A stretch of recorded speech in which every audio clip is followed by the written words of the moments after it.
You on, buddy? Hey, everybody!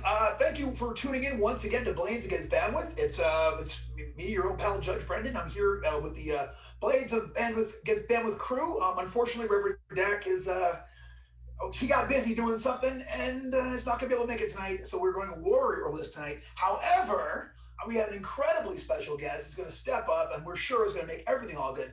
Ladies and gentlemen, my pleasure, Brian Courtemanche. Hello there. Hello, everybody. Yeah. Tim, who is this guy? He followed me home. I'm not entirely sure. No, Brian. He gave me a warm place by the fire. I just sort of curl up, you know. Yeah. If you can't tell, Brian's from the deep south. Brendan found him while he was in the swamps of Louisiana. He was trying to get at my still. I know, actually. So Brian's one of the New England role-playing crew that Brendan and I frequently game with. Now that Brendan has moved out of New England, we still frequently game every Sunday morning in our RPG church. Brian is a librarian at a small Massachusetts seaside college. He is also, kind of oddly enough, a Lovecraftian connoisseur. He has written some modules and scenarios for Chaosium, as well as other third-party Call of Cthulhu publications. He's an all-around swell guy, and he is also a little bit creepy because he loves Disney as much as he loves Lovecraft, and that's a great combination. Right. Yeah. Yes, love Disney.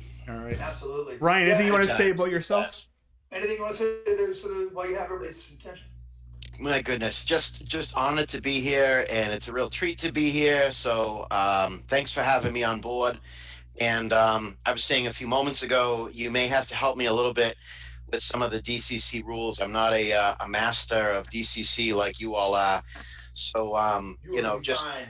Yeah, and I figured maybe for people tuning in that maybe aren't as familiar too, it might be a good way for them to learn along too. So, So if I embarrass myself with the rules, or I hope I don't slow anything down, if I cause any delays of game because I'm not conversant with the rules, just do what you got to do. I want to be as smooth entry and as it's just great to be here. So I really it's great to play with you all.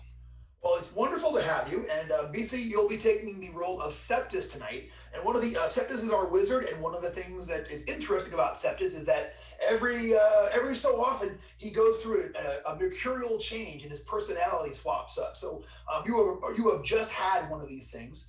Okay. But if you tuned in last time, you remember that last time we finally all got it together, and we defeated Giliperio and took him down right there on top of Mount Tyche in the secret pocket realm that was the Temple of Fate. And afterwards, BC, you have vague memories of this now, but your patron, Bubugbabills, told you that he wanted you to go and clear out. There are renegade cultists that are sort of like in a breakaway cult from what he has done called the what do they call these? The Salentanian Knot, and he has given you directed you and everybody else, along with the crew, to go down there and to find the hidden fane that they're all hiding in, and as he put it, destroy every living thing on the premises. So we got our work cut out for us. Our usual pattern. Yeah, our usual norm. Everything is all good. They're called the Subterranean Knot. Is that what you said? They're called the Salentanian Knot. Salentanian Knot. Okay, got it. Yeah. All right. Cool. Well then, we must root out these heretics and show them the error of their ways. So, Bubugbabills is a demon frog god, and apparently the Salentanian Knot worship a different demon frog god. He was a little vague on the specifics, but that is the mystery that we are going to have to uncover this week. And I want to point out one more thing. Before we go any further tonight, I'm giving out some luck points. Miss Haley Skatch, wonderful gamer and COVID-19 victim, still in the sick ward at university, has dragged herself out of her sick bed to jump in and play with us tonight. So for making the effort, I'm going to give you 3 spended luck points that you can spend. These are like sick points. You can just throw in on anything. And no, thank you for still being here and for Brandon, You know, for- I think I need some. Yeah. yeah. Tim, you can have 1 point. Wait, no. You can have 2. Watch it at home, so sorry. That was a bad thing. We can edit that out, right? We're live. Wait, I've got Joseph's calling me. I got Joseph on the line. Hello? What? No, I'm kidding. So we make the climb down Mount Tyche, and as soon as you leave out of the like the Horizon Realm, you guys, we actually already been to the bottom. So you guys, left there. That realm seemed to disappear. We actually went and this is something you missed last time, Jeff.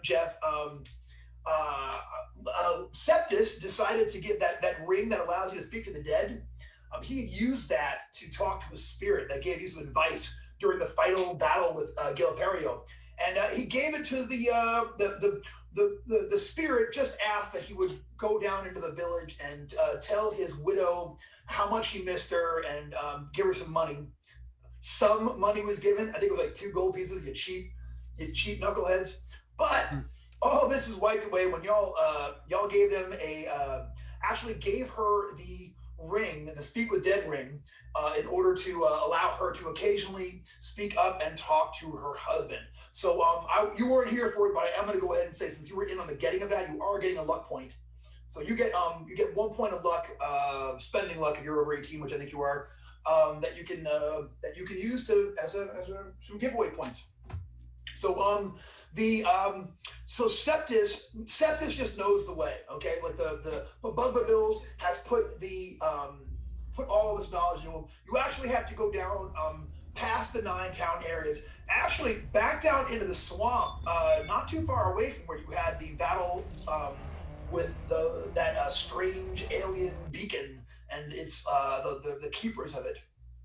Not too far away. So we start making our way. It is a journey. Does anyone want to stop by like civilization on the way there, or are we just going to make our way and head south? You do have to go through the capital. You'll have to actually pick up a boat and go across the bay and get back to Havenor. I mean, not saying that we have to like actually role play through it all, but like No. I would definitely suggest maybe we stop and just have a little R&R because we've been busting, for a while. Yeah. Why don't we say we spend a couple of weeks in the capital on the way down there, and you guys can spend 10 gold pieces each, and have had and at this point everyone's if you were injured, your injuries are healed back, luck points are back. You spend enough time there where everyone gets their spellburn, all their spellburn points back, and you guys kind of catch up. And Wiggs, you already got your ring from Escobar. Excellent. And you guys start making your way down. Is there any way to get any kind of what we're doing the R&R? Is there a way to do any kind of reconnaissance on this rival demon frog cult? Like any kind of word on the street about these guys, or? You actually did a favor for the for Melsenschlapp, a wizard, the king's wizard here in he owes you a favor, so maybe he'd be able to actually give you guys a little bit of aid and reconnaissance if you so during your time there, you reach out to him and you're gonna ask, do you ask him for a hand and access to his books and things, that kind of thing? I think so. I think I'd like to. I have that fragment of memory, but I'm not feeling quite it's all you've undergone that the Septis personality change again, and y'all see Septis is acting crazy. His accent's all weird. He can't stop eating maple bars. It's been a trial. It's been a trial. He's gotten a lot better looking, and so yeah. Does anybody else? I'll look to my comrades. Does anybody else know this legendary Melsenschlapp?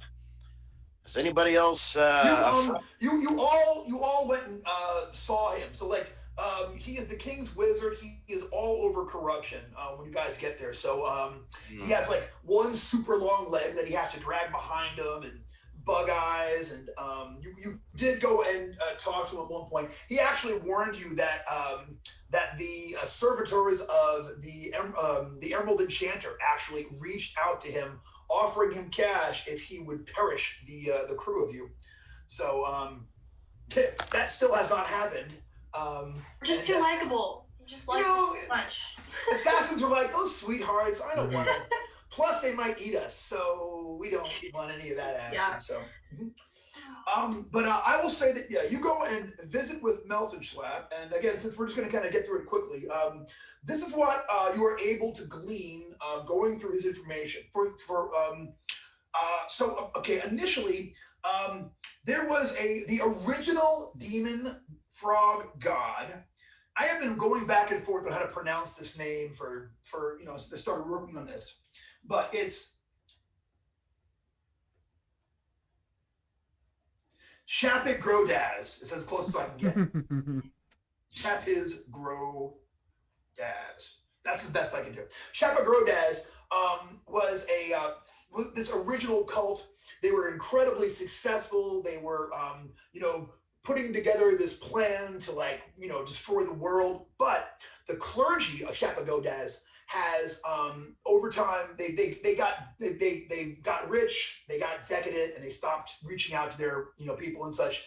And it became more of a at one point in the early days it was all about the frogs, and then all of a sudden it was money and fame and just being generally evil. So the true believers actually broke away from the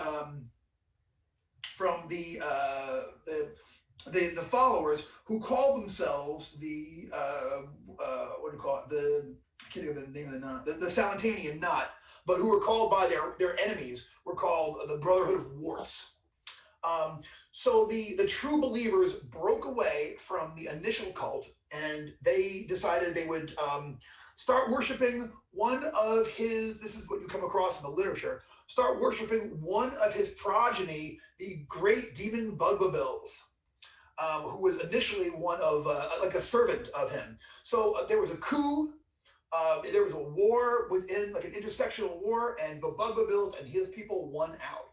But recently, the Salentanian knot has started to reappear. They have established these little, sort of little fiefdoms all around the place. And the last thing that you get from Melsenschlap is a rumor. Melsenschlap tells you, so the cult of Shapasgrade. I can't say Shapasgrade. That is such a weird word. Call Mike. Hey, I could get a lifeline. It's his Grodaz. The cult of his Grodaz. It is being reported that the cult's activities have all been curtailed and that they are simply disappearing, going back into their temples and hiding away from the world. No one knows what they are doing, but it's said that several looters and would-be adventurers had assaulted these places, and none are seen again. So proceed with great caution. Thank you, O wise and mighty Melsenschlap. We shall indeed go with great caution. I'm so glad that I have my comrades, mighty arms, thews, to lead the way. Absolutely. Meanwhile, Ernie is like so drunk he's going to miss the adventure of this thing. He's like, in the pub. Well, we have one mighty thew. Exactly. When he said the mighty arms, I go ahead and throw up my one mighty arm and flex it. Oh. Nice. You don't know, I'm playing a hobbit with one strength 18 arm. Mm-hmm. All right. But just that one arm. Yeah, just that one arm. Must be difficult to get T-shirts. Armor is a factor for him. Yeah. You're getting a weird bass tone in my car. Oh, it's in your car, so. Yeah, that's my dad. Ignore it. He doesn't matter. He does too matter. Elder Skatch, you're always welcome. I'm waiting for him to yell at me in the comments now. All right, so So we're going to go ahead and make our way south and head back to the swamp and try to investigate the. BC, you can see the direction to this place as clear. Like you can almost like picture it as see it from like a long way off. You can actually like sort of like you can sort of like remote viewing kind of see it as you make your way down south. So the group of you will make your way down to the south. Are we going to do anything else like errands or buy things or sell things while you're here in the city? I don't think I have anything to sell. All my stuff gets given away to like sad widows. I'll pick I'll just pick up some oil flasks while we're here. Couple of oil flasks, no problem. Can I get a few water skins of stew? Ew. Yes. Ew. Yes. Ew. Awesome. You got a few water skins of stew. I don't know how well that would work. I think you would get like carrots choked up in the neck and not be able to. Maybe. I don't know. All right, so we're gonna go ahead and just fast forward over a little bit, and we'll say that you guys make the several-week journey from the capital, heading south. You get back into the area, the region around the swamp, and sure enough, with Septis's vision taking you guys there perfectly, you're able to make your way down there without too much trouble. And when you guys get there, I got a visual thing. Let me hook it up real quick. This hasn't somewhere we've been yet, really, in this area. Have we? Is it going back towards the other swamps where we fought the Elder Kith, or is this? It is towards those swamps where you fought the Elder Kith. It's in that same region, but it's not like there directly. So when you guys arrive, when you guys arrive, hey, this is what the outside of the temple looks like when you guys get there. So you guys actually finally make there. So let me. So Brendan, does it kind of look like this? It's nowhere near that sweet though, little frog guys. Those three are winning a Budweiser beer. I'm telling you, I've seen it. So this is what you see as you guys first make it there. Whoops, daisy. That's very nice of you to put that wallpaper up for us. You're very welcome. It was I really have been working on my technical skills.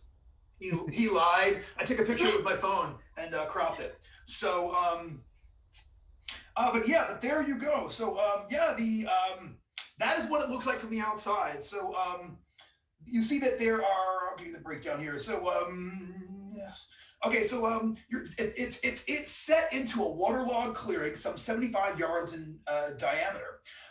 You see an outcropping of mottled gray rock that protrudes from the muddy ground like a wart. Rising 50 foot high and measuring 150 foot wide by 200 foot deep, the outcrop has obviously been molded by mortal hands into the shape of a titanic, squatting toad of crude appearance.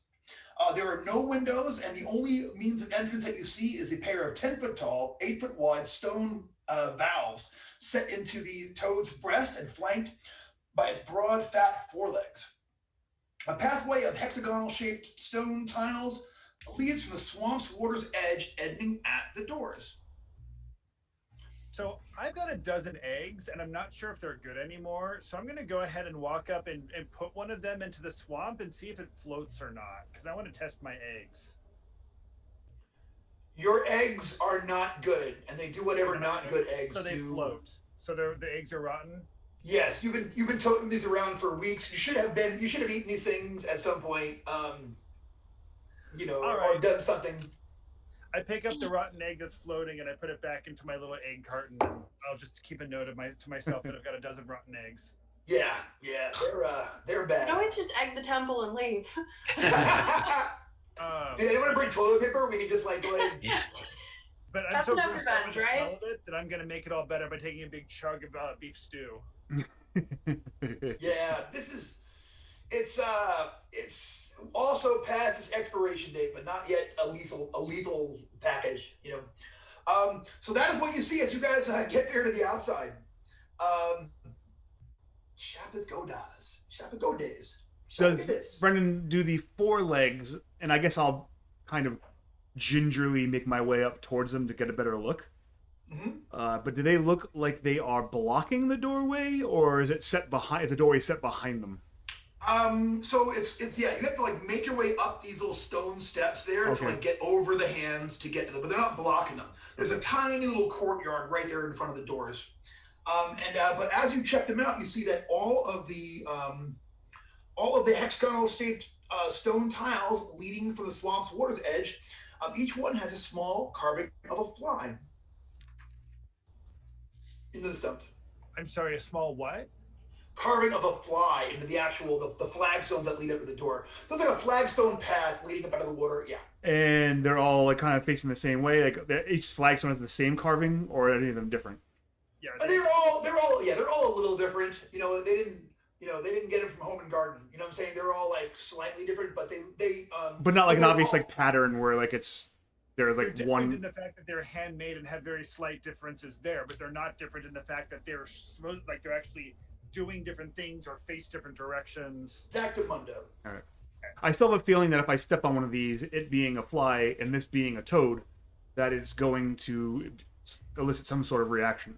It's mildly concerning. Yeah. Almost like this is a place where sacrifices are put for it to. Ooh. Well, So what if we rolled one of the eggs? That's true. I'm gonna go ahead and I will roll one of the eggs onto kind of down. I'm gonna kind of bowl it so that it kind of goes along a couple of the tiles. Okay, you do that. It breaks. It reeks. The smell coming out of this thing is unbelievable. It's nothing crazy happens. Isn't trigger a trap. It's not a rune or anything. It just sort of rolls across there. It hits the corner of one of them. It shatters. Shapagrodaz. Am I right? Shapagrodaz? Am I able to kind of walk? Are we able to kind of like walk behind the big frog thing? You can walk all the way around it and sort of like be on the edge of the swamp, but you can absolutely walk around the perimeter. Yes, you can. Okay, I'd like to check it out from behind. They only really paid attention to making the front look like a frog and the back not so much. No obvious like other doorways, no like back doors. No, you don't see any way in. And is it possible to like climb up on top of it and then like stand on top of the frog's head and do a little funny dance on top of the frog's head? Only one way to find out. I'd like to try. Okay. That's very important. Give me We're being so careful. Yeah. I was waiting for it to end. Give me a climb check. If you're watching from home, I just put the name in there of the creature, the object of adoration of the cult whose temple we are about to raid. I would love for everyone to give me, what do you think that name rhymes with? Like if you were gonna like rhyme that with something, what would it sound like? So please, if you're watching, can you put it into the Zoom chat too so I can see it? Shapagrodaz? I'd love to take a look at it. I'll open I it. feel like this is one of those things that like little kids try and get you to like spell eye cup. You know, like, I feel like I shouldn't be saying that. Like I don't trust. It's got Goad in there. Oh, it's got Goad, yeah. Shapagrodaz. Shapagrodaz. BC, how would you say that?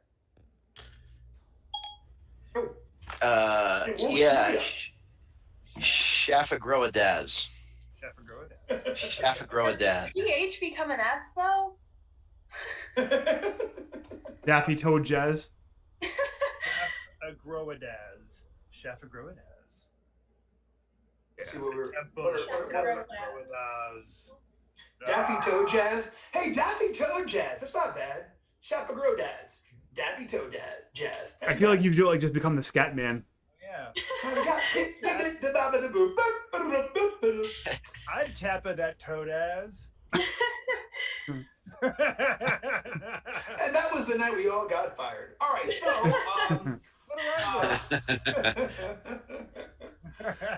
all right, so that is what How you am I guys doing see my there. climb check, Brendan? What'd you roll? What kind of a check am I doing? You just had to do a climb check. I don't know. Yeah, so roll a d20 and add your strength modifier on top of that. All right, unless perfect. you're gonna use a rope or whatever. You're gonna climb up there. Okay, I'm not using rope or anything. So I got a 10. Yeah, it's not a hard climb going up there. So you find yourself on the top. Now, here's the thing, Jeff. I'm gonna actually have to see a little sample of the silly little dance you're gonna do. If we'll. All right. Well, that is silly. Yeah. So you do not see any sharpening of the senses or these crazy outworldly beings, all of them looking at you at one time like, oh, he did not just do that dance on my temple. But you kind of feel this thing in the back of your head like, man, like somebody somewhere is not pleased. But you strike quite a figure doing your little dance up there. And is that tadpole dancing?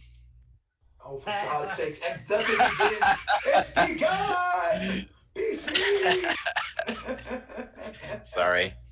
No, you're not. So, Spirits are a little raised after the dance. So yeah, you get it out of your system. Let's put it that way. You get up there, you do your thing, and All right.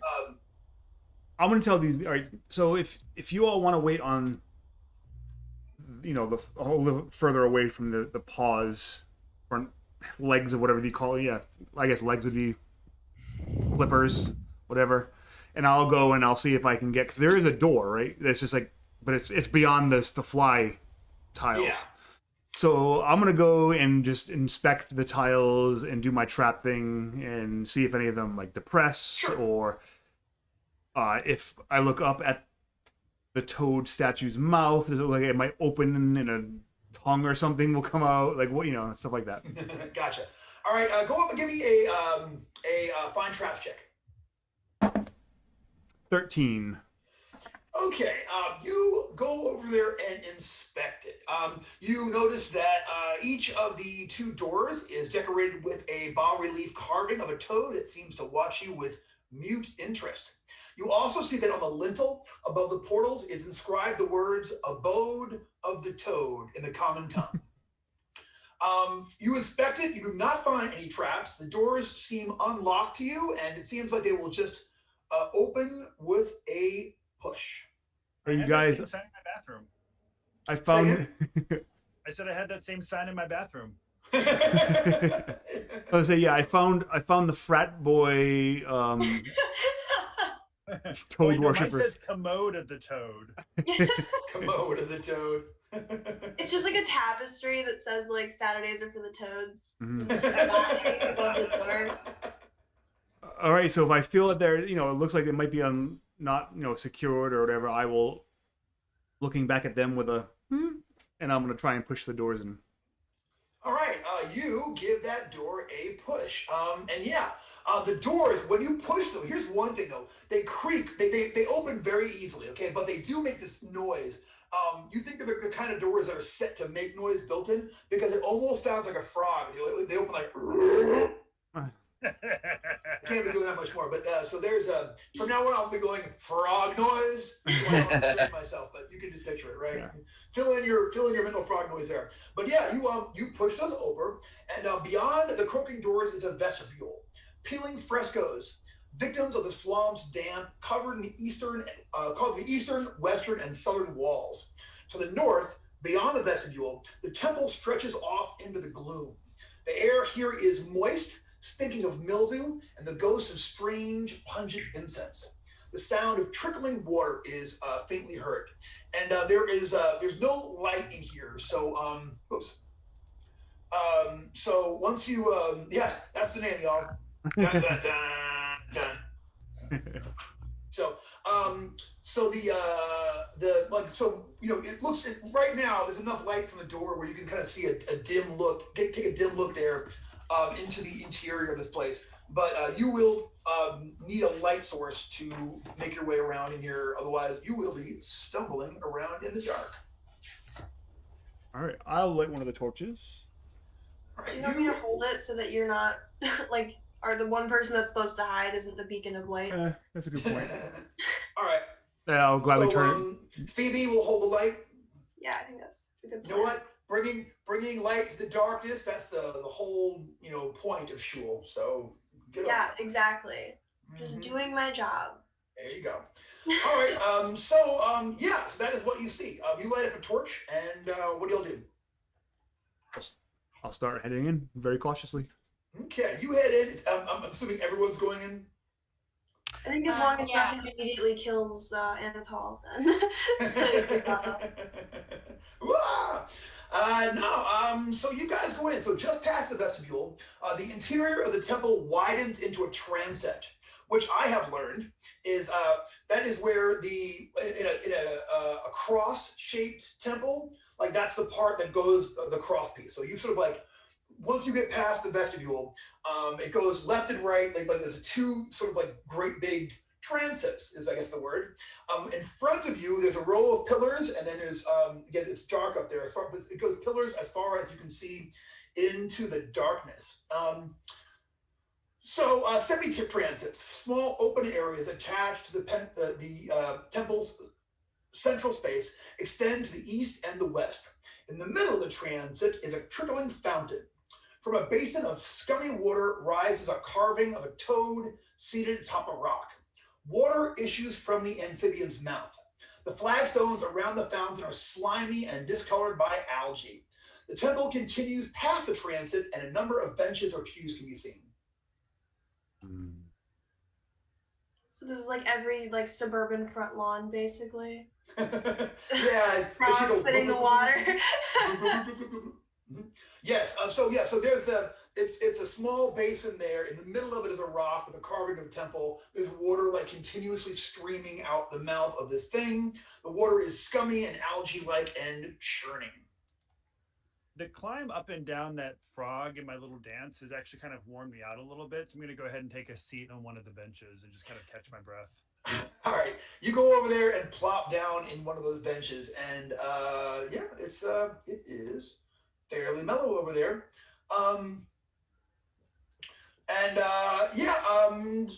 You're sitting in on there's 2 rows of 25-foot long, rough-hewn and mildewing pews, 16 of them in all, and you are sat in one of the back ones.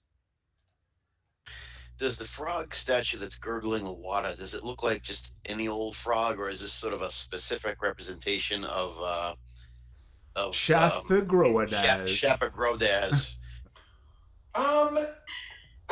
This looks like to you like a sort of an idealized form of a frog. Like this is like the platonic frog there, more stylized than the normal and such. So it's the Dwayne Johnson of frogs. It's the Dwayne Johnson of frogs. Wayne Frog. All right. Septus, though, do you think I would watch that movie, by the way. Right. So. Septus, do you think that this fountain, in some towns I've seen them throw coins into them for good luck? Do you think there might be some treasure?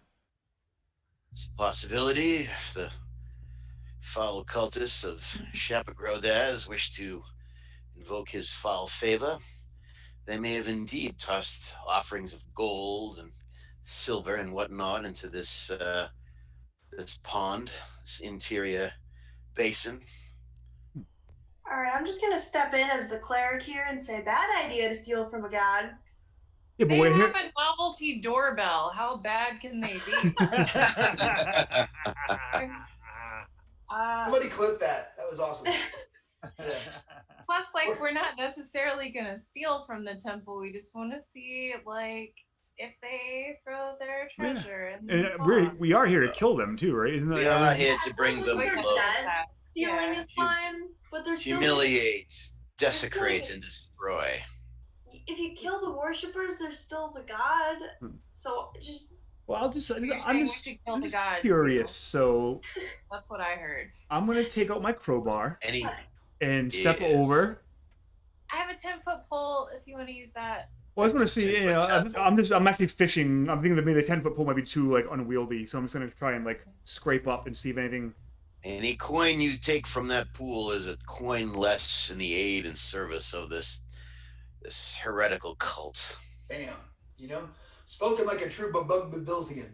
What do frogs need with coins anyways? Right? Thank you. Thank you. All right, so you dig around in there with your crowbar, and it kind of stirs up a lot of muck that is in the bottom of the basin. The basin is 2 feet deep, so I'll say that you can just, without putting your hand in the water, you can just get the edge of it, so like your fingers are just a little bit surface over there. Give me an intelligence check for Anatol. My strong suit. Well, see, that would be a 0 because I rolled a 1 and I have a -1 to my intelligence. So you got a 0? Yeah. Yeah. It's just, you just stir up a bunch of silt and mud out of the bottom of there and kind of muddy it up. But it starts clearing out as the toad continues to spew water into the basin here. Anatol, that's not chocolate. Oh. Back away. What if they're all just hibernating? You know the way that like toads make a mucus cocoon over the. They do? Yeah, like in real life, they like when it gets cold, they make a little mucus cocoon and they slow their heart rate down and their bodily functions. And I didn't think toads could get grosser, and then you said mucus cocoon. Yeah, I feel like I want mucus. I've been proven wrong. That's a cute. Well, Wiggs, you did hear that all of the worshipers seem to all go go into the temple and not come out. So hibernating in a mucus cocoon is that's as good a guess as any right now from the information we have. That's reason enough to kill them all. Yeah, I'm suddenly on board with looting and stealing. All right. Do any of you else have any ideas for the statue? It's just sometimes the statue is just a statue, I guess, in a fountain. Yeah, I think we just need to not piss it off and try and. Although I'm wondering, is the water that comes out of the mouth is clearer than the water in the? Oh yeah. Okay. So I wonder if there's a different water source. What I would do with the information, I have no idea. Yeah, the water in the bowl, does it connect back up to the mouth of the frog? I mean, how are we going to investigate this? Called Guy the Plumber. How hefty does this statue look? Does it look like it's something that if you put your arms around it and you gave it a really hard pull, you could just wreck it? No, you would have to smash the base, which looks to be stone. I mean, it would be not an undoable job, but a job. It would be a job of labor to destroy this thing. Right. The base is stone. The carving is on top of it. It might be one carved out of one big piece with an interior part. You can't really tell from where you are. Yeah, so it's not a cheap job. No. This is everything in here kind of has that ancient feel of like heavy stone work and the kind of thing you can only do when you have fanatical cultists with not a lot of time to do but a bunch of chisels. You know what I'm saying? Yeah. Well, I will say this: I'm pretty rested after sitting on this bench for a little while. If you guys need me to start punching a statue, I can do that. Yeah, worth it. Yeah, I don't know if we were to wreck the statue and the water kept coming out, if flooding this place wouldn't make an improvement. I mean, they are toad cultists. So. Carmen, do you have a question? Not a good one. Never mind. Now I want to hear the bad question. Yeah. No, it's cool. But maybe we should investigate further. Yeah, I think we can come back to this if we have to. Yeah. But I mean, we have to either go left, straight, or right. We're at a cross. You can go left into the whatever it's called. Left into the there are 2 semi-transits. So the whole thing is a transit. Each one individually is a semi-transit. I sent Michael Curtis a text this morning saying thank you for making me increase my vocabulary of church architecture 150%. I've really learned a lot working on this thing. So you can either go right into the east semi-transit, left into the west semi-transit, or north up back past the pews where Forrester was. Do any of the directions look more well maintained, or are they equally dusty?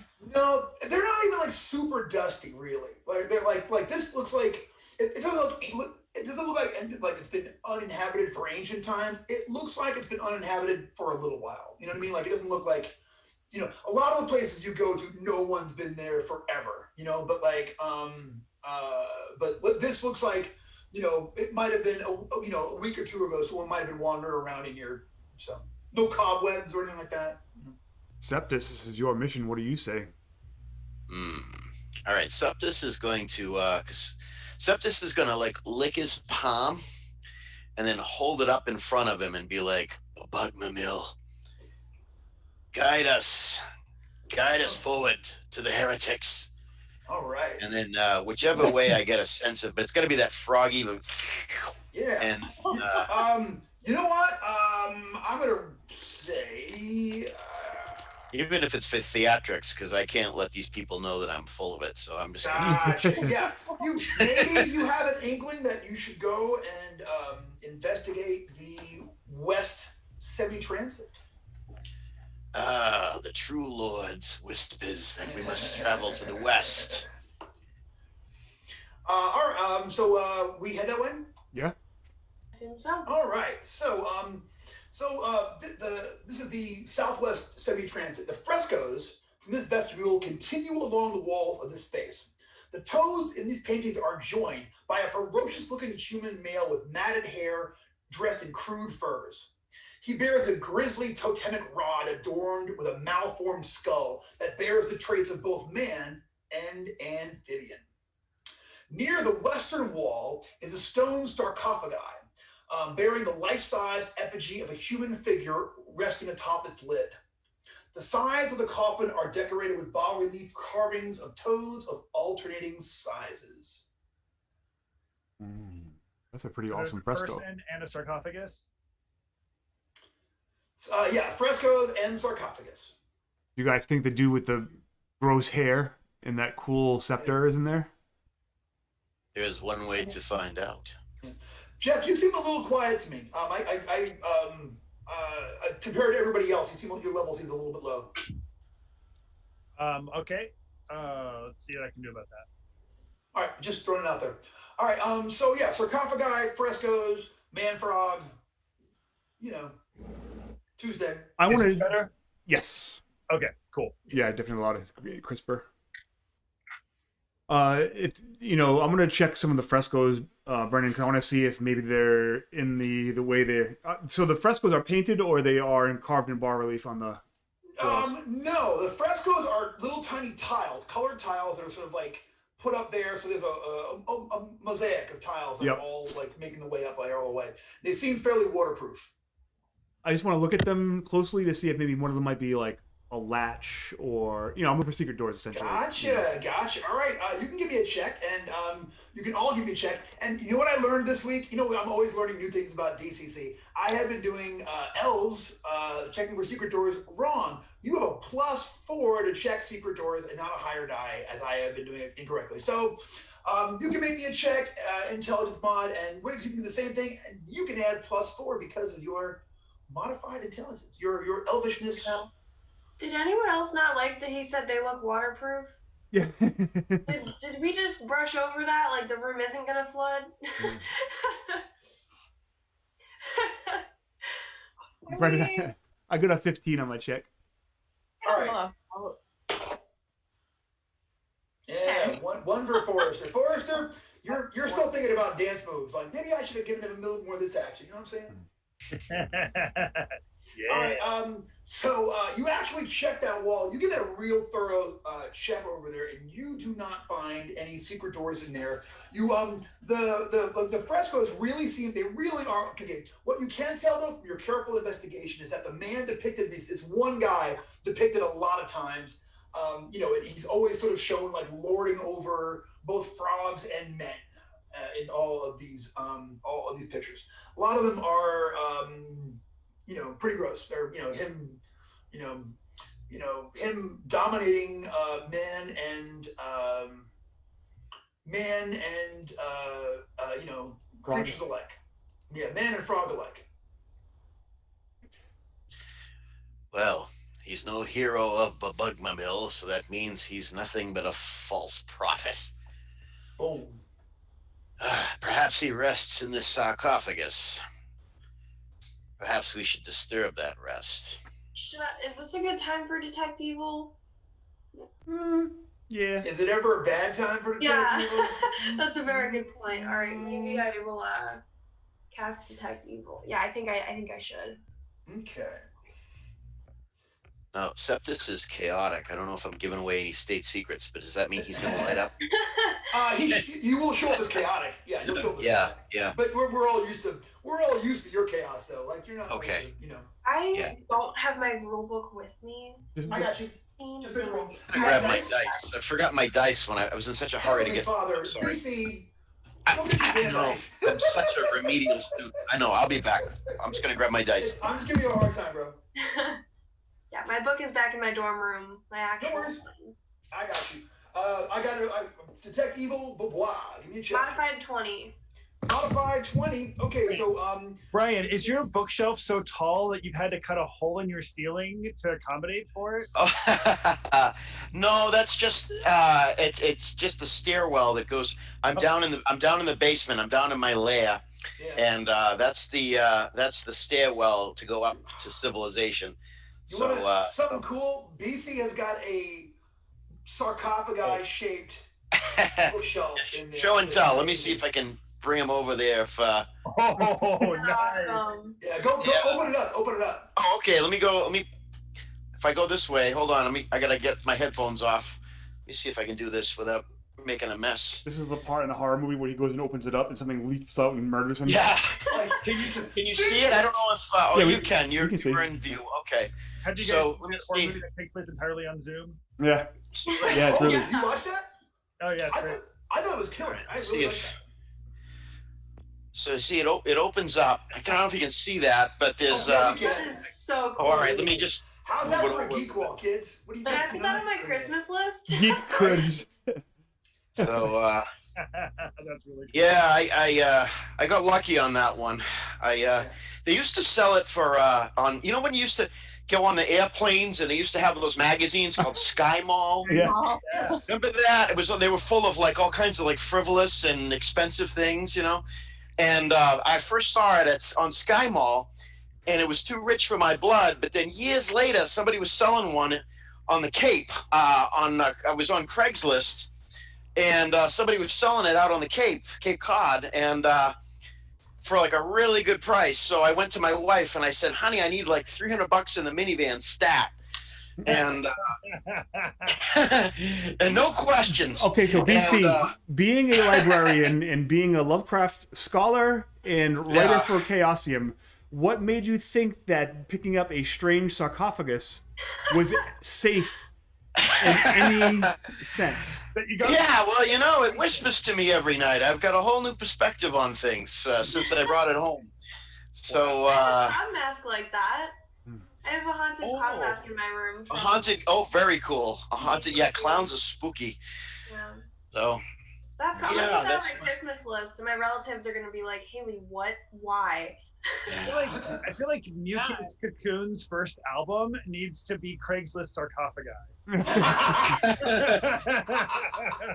love it. Although that seems like a really great way to dispose of a body. Just like get someone to buy your copy of something.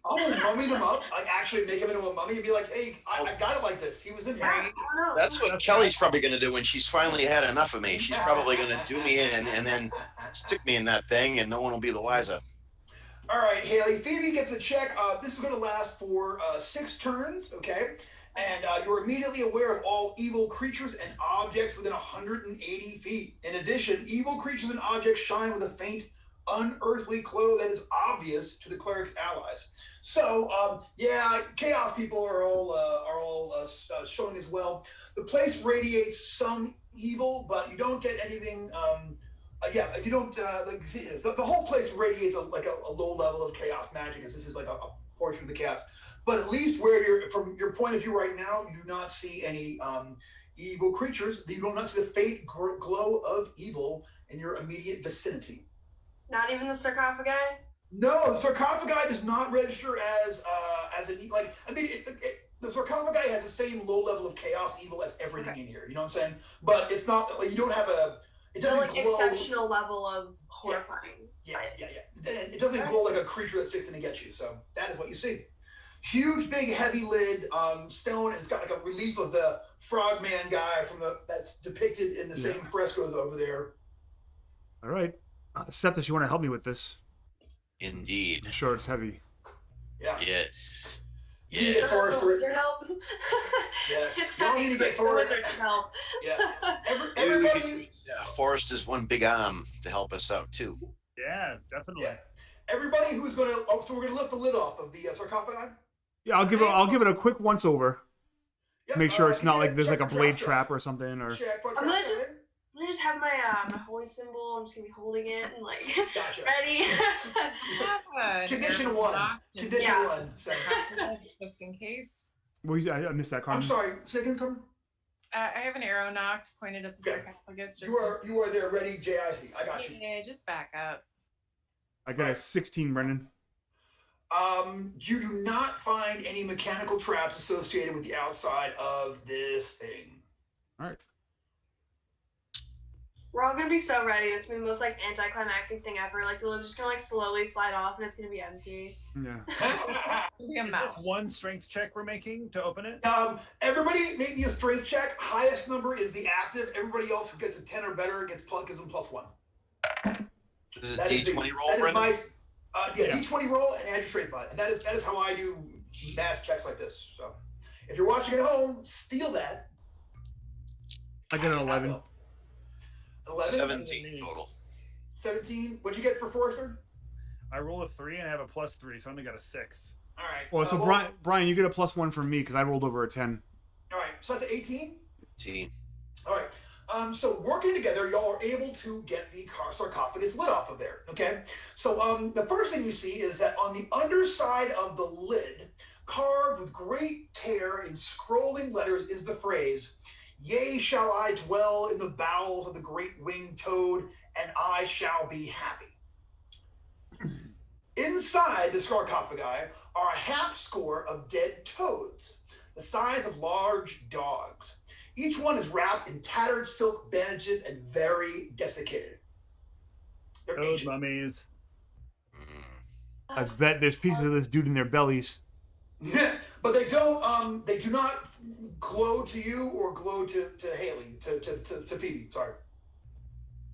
So if So we just close this back up and pretend it never happened. So there's 6 of these things?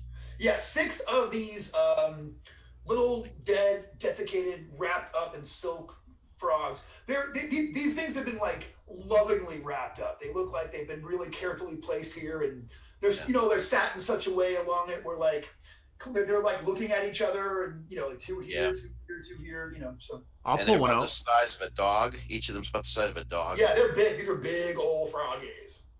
Tim, you pull one out? Yep. All right. You pull a frog out of here, and nothing happens. And you pull it out, and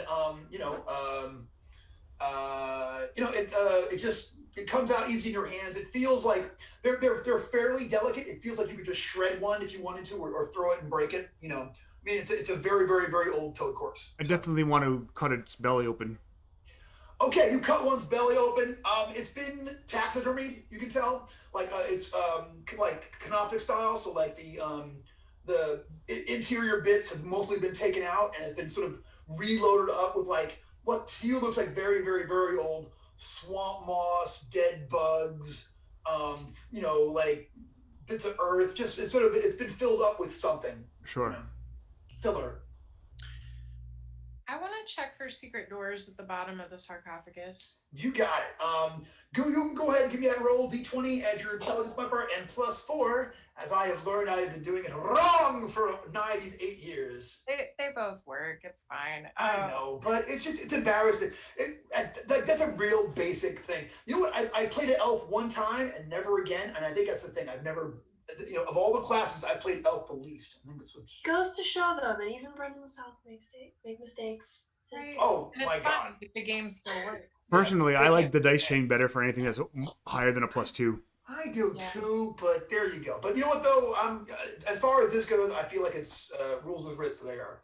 So and yeah, like the only thing I make my daily life, I make mistakes day in and day out. I'm usually pretty good at so. All right, so you check around for secret doors there. What'd you get? 18. You do not come across any secret doors. It doesn't look like anything to you.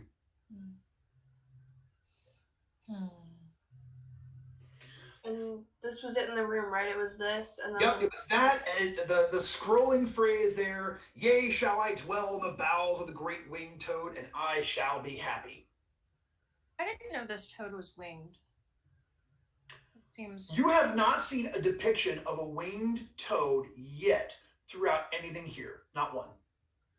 I'll walk up to the the dude in the fresco, and I'm going to start groping the fresco and seeing if there's anything kind of along the edges that moves. And Gotcha. You give it a solid once over groping, and you do not.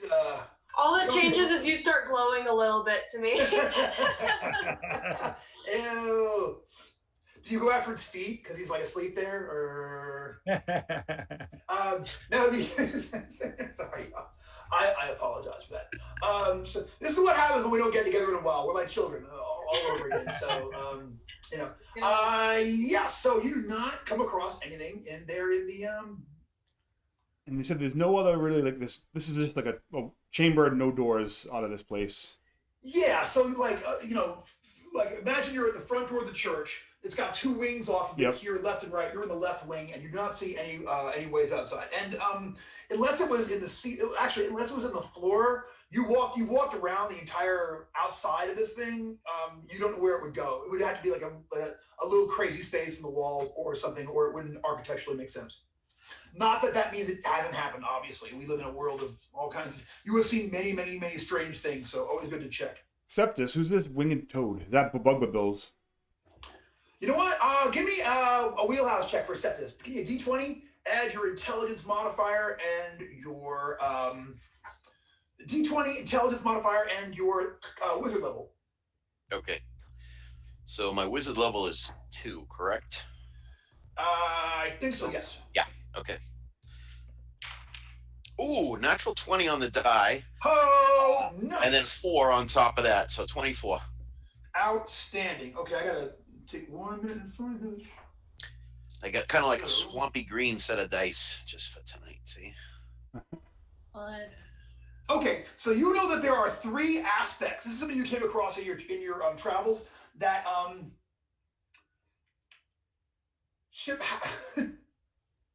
Shaphidradaz. However, I can't do it.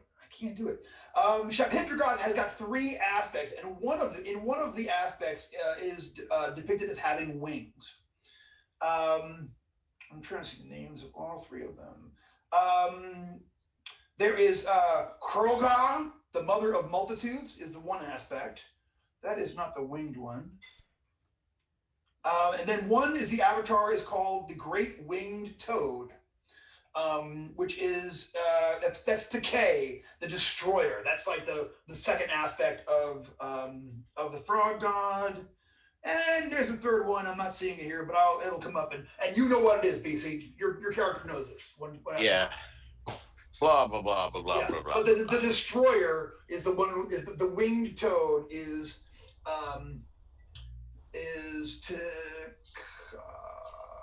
Decay. It's like really, it's like it's almost a sound more than a word. Yeah. So now you know that. Yep.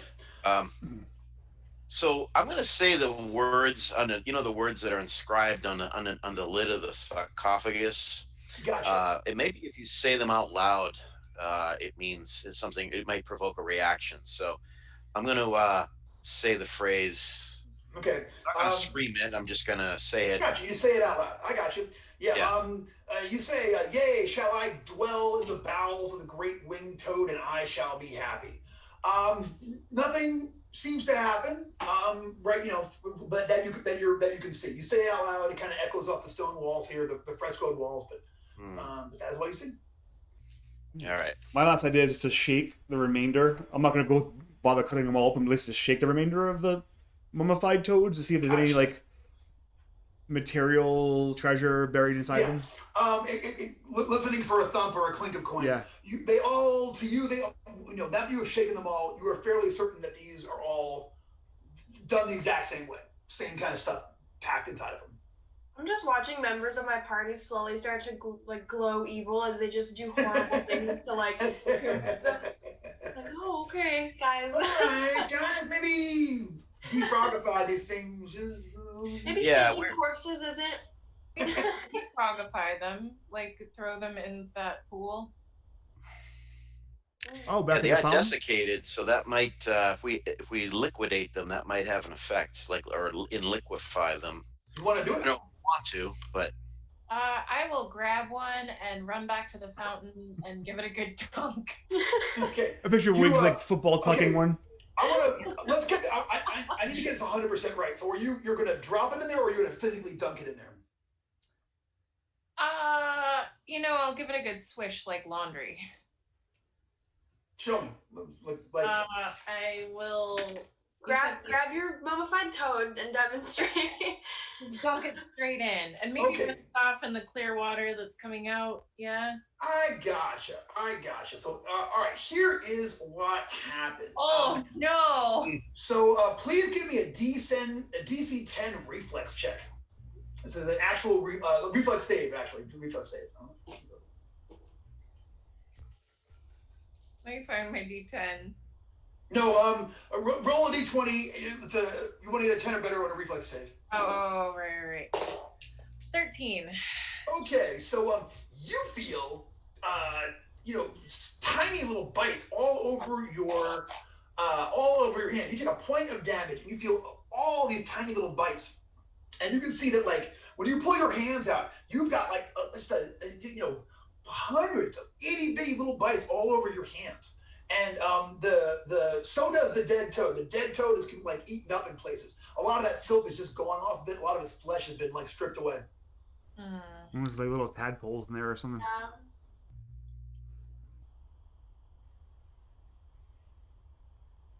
Okay. I mean, I guess I'll just put it back in there. It's all soggy. Like back in the sarcophagi? No, like just leave it for the tadpoles to eat. Okay. Yeah. As you watch, like a minute later, there's nothing left of it, as these things have completely, devoured it down to the components. Okay. It was worth a shot. I'll go ahead and crack an egg into it. Same thing. A, ew, and B, it's gone. Seconds later, it's completely eaten up. All right, we should stop feeding these things in case they grow. They you think they like it? All right, do you guys want to go down to the other transit? Some blood and start saying some ancient words. Do you want demons, Jeff? This is how you get demons.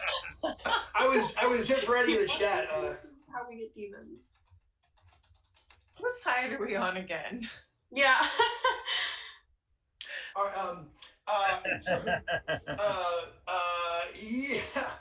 So sweet, come over here, you crazy Trokio. Oh, it's Mr. Trokio. Young Trokio has arrived. Trokio, what do we do next? Trokio says, "Let's go." No, what do you think, huh? We should eat one of them. Try eating some stuff in there. Easy. Don't remind them. I have them so well trained. We're supposed to defile this place, so I guess I will take out the remainder of the desiccated frogs and I'll just smash them on the floor. Gotcha. Boosh. You bust them. They give up some of their stuffing and they are smashed all over the floor and wrecked up. And that feels right to you. That feels like yeah. Are we doing and I'm gonna goal and you're like punting them, trying to get them through like?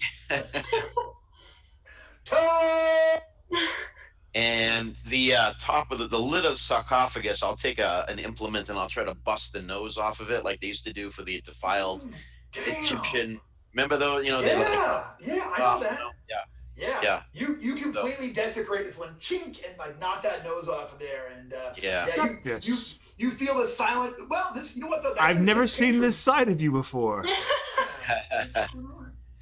Yeah. I feel infused with the purpose of great Bogomil.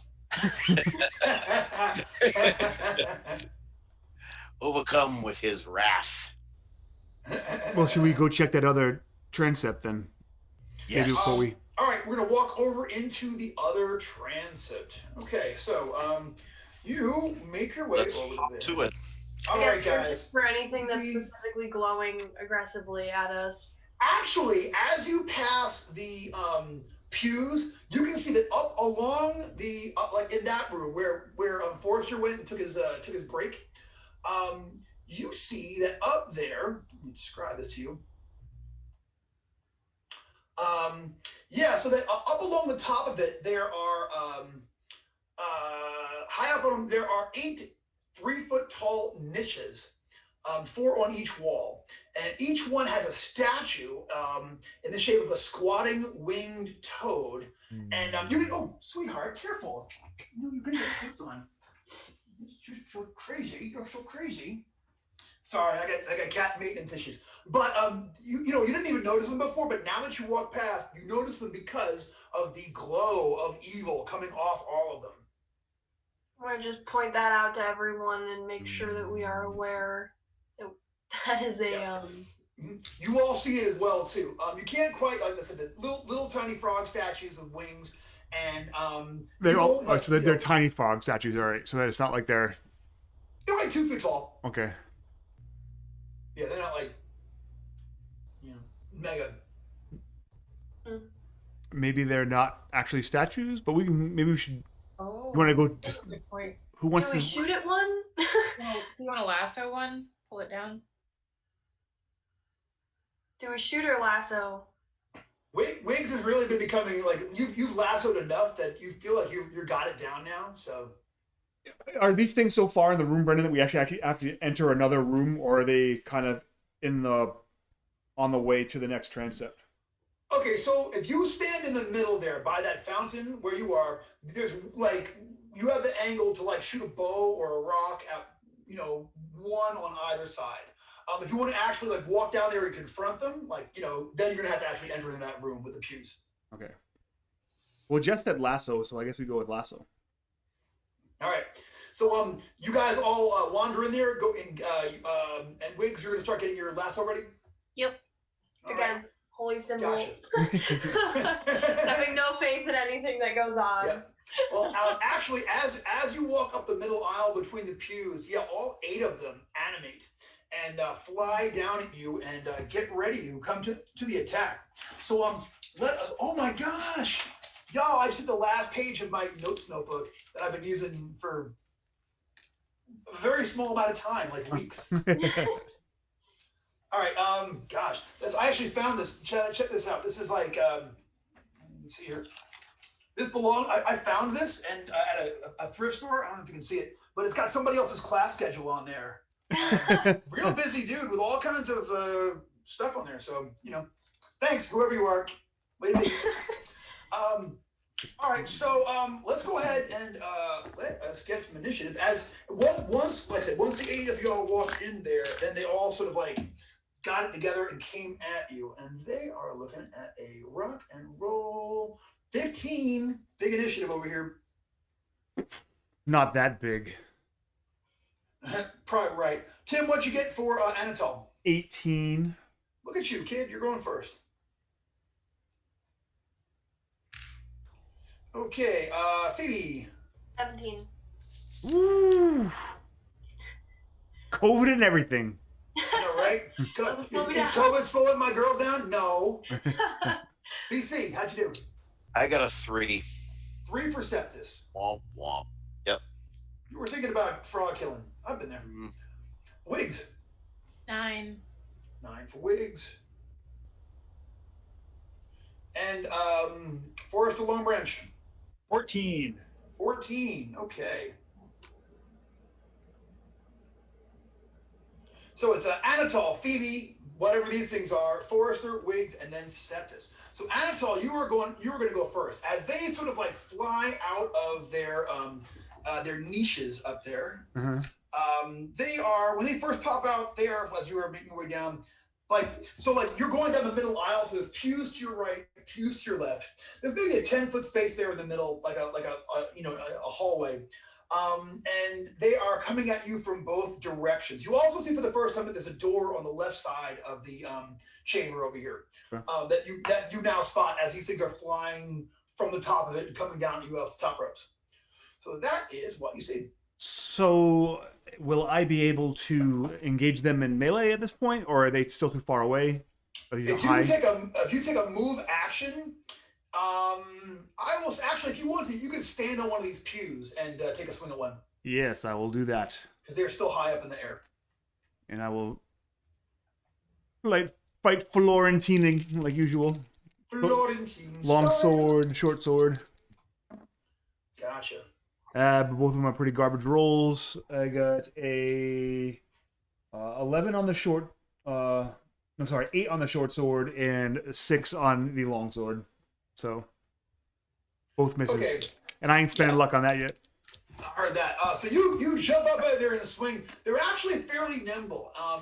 And to you, now that you're this close to them, they look like animated statues rather than like living things. Beings. Yeah, living things. All right, but that's when Phoebe does something Phoebe-rific. What's she gonna do? I assume these register as unholy to me. Would turn unholy would work for this. Yep. Yeah. All right. I'm gonna try and do that.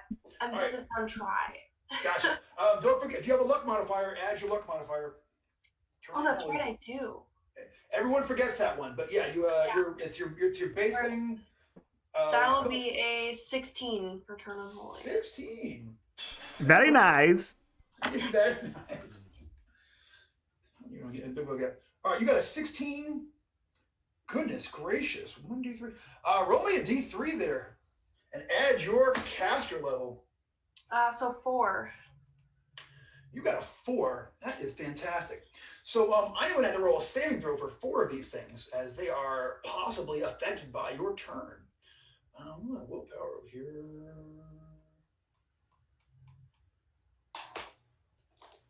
Oh man, 16, huh? All right, so well, that's good.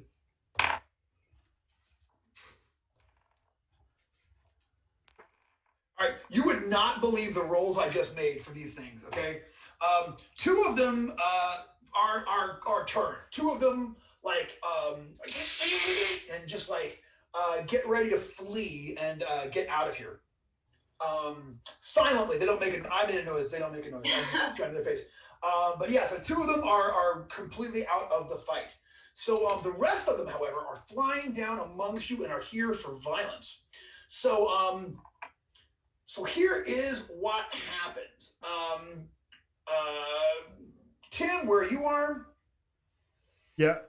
The 2 nearest ones, both of them vomit forth a gout of thick mucus-like swamp water at you. So please make me 2 DC 8 fortitude saves. Just gonna need a second to just. Gross. 20, not 20 on the first one. All right. And then with my +2, I got a 10 on the second one. Yeah. All right. So you are coated in this disgusting, nasty smelling swamp water, but they don't do any additional damage. I feel so funky. Same thing, BC. One of them comes at you. So go ahead and please give me a fortitude save. D20, add your fortitude modifier. You're looking for an 8 or better. Okay. A 9 on the die. So, okay. What's your fortitude? I think you're probably good. 0. Yeah, I got a 9 on the die. I got a 0 for fort save. All right, you're fine. One of them does the same thing to Wiggs. Wiggs, please give me that fortitude save, DC 8. And we can get out of the way. One's doing it at Wiggs, one's doing it at Phoebe, one's doing it at Forrester. So all y'all go ahead and make me that check, please.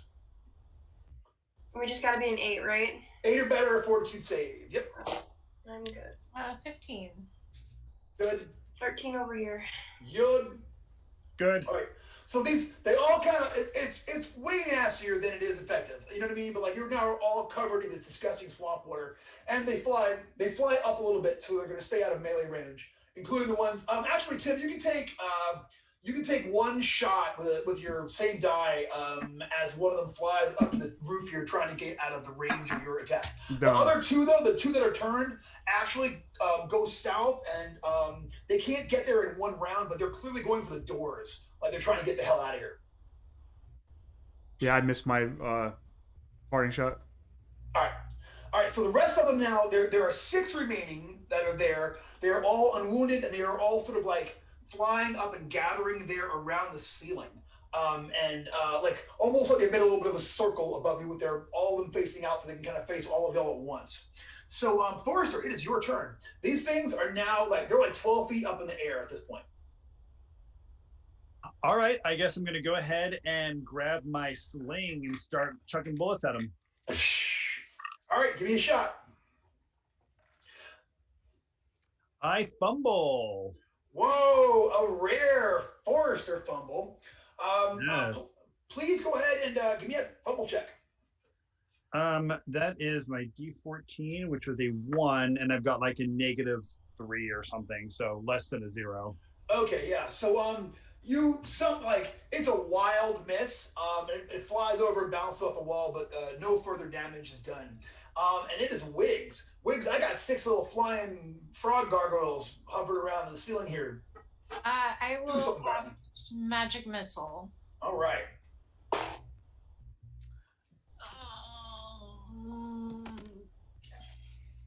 That's 15. Single missile damage is 1d4 plus caster level. Just starting it off hot tonight. 5 points of damage to somebody. All right, give me a luck check. D20 and roll low. Okay. I rolled a 1. Outstanding. Outstanding. So, Wiggs, you fire that one magic missile at one of them, and one of them blows up. Is there shrapnel? Do they hit their friends? Yeah, but they seem like they like it. They're that kind of friends. It's weird. Oh, sorry. What has gotten into the whole game tonight? Usually I'm the one trying to tamp that kind of nonsense down. So apologies, everybody out there in TV land. We're all in a mood tonight. So so you kill one with your magic missile, and it's time for Septis to do something septorific. It is your turn, BC. There are 1, 2, 3, 4, 5 of these things left hovering around the ceiling, getting ready to come down. Can I do something impressive with my force manipulation? You can make on a low roll, you can make a spear of force. You can throw one of them and try to knock them out with. Yep. On a higher roll, you can make a force wall to protect yourself, and if it's big enough, other people as well. All right. If it's high enough, can I make the wall crush them up against the ceiling, or is that too much?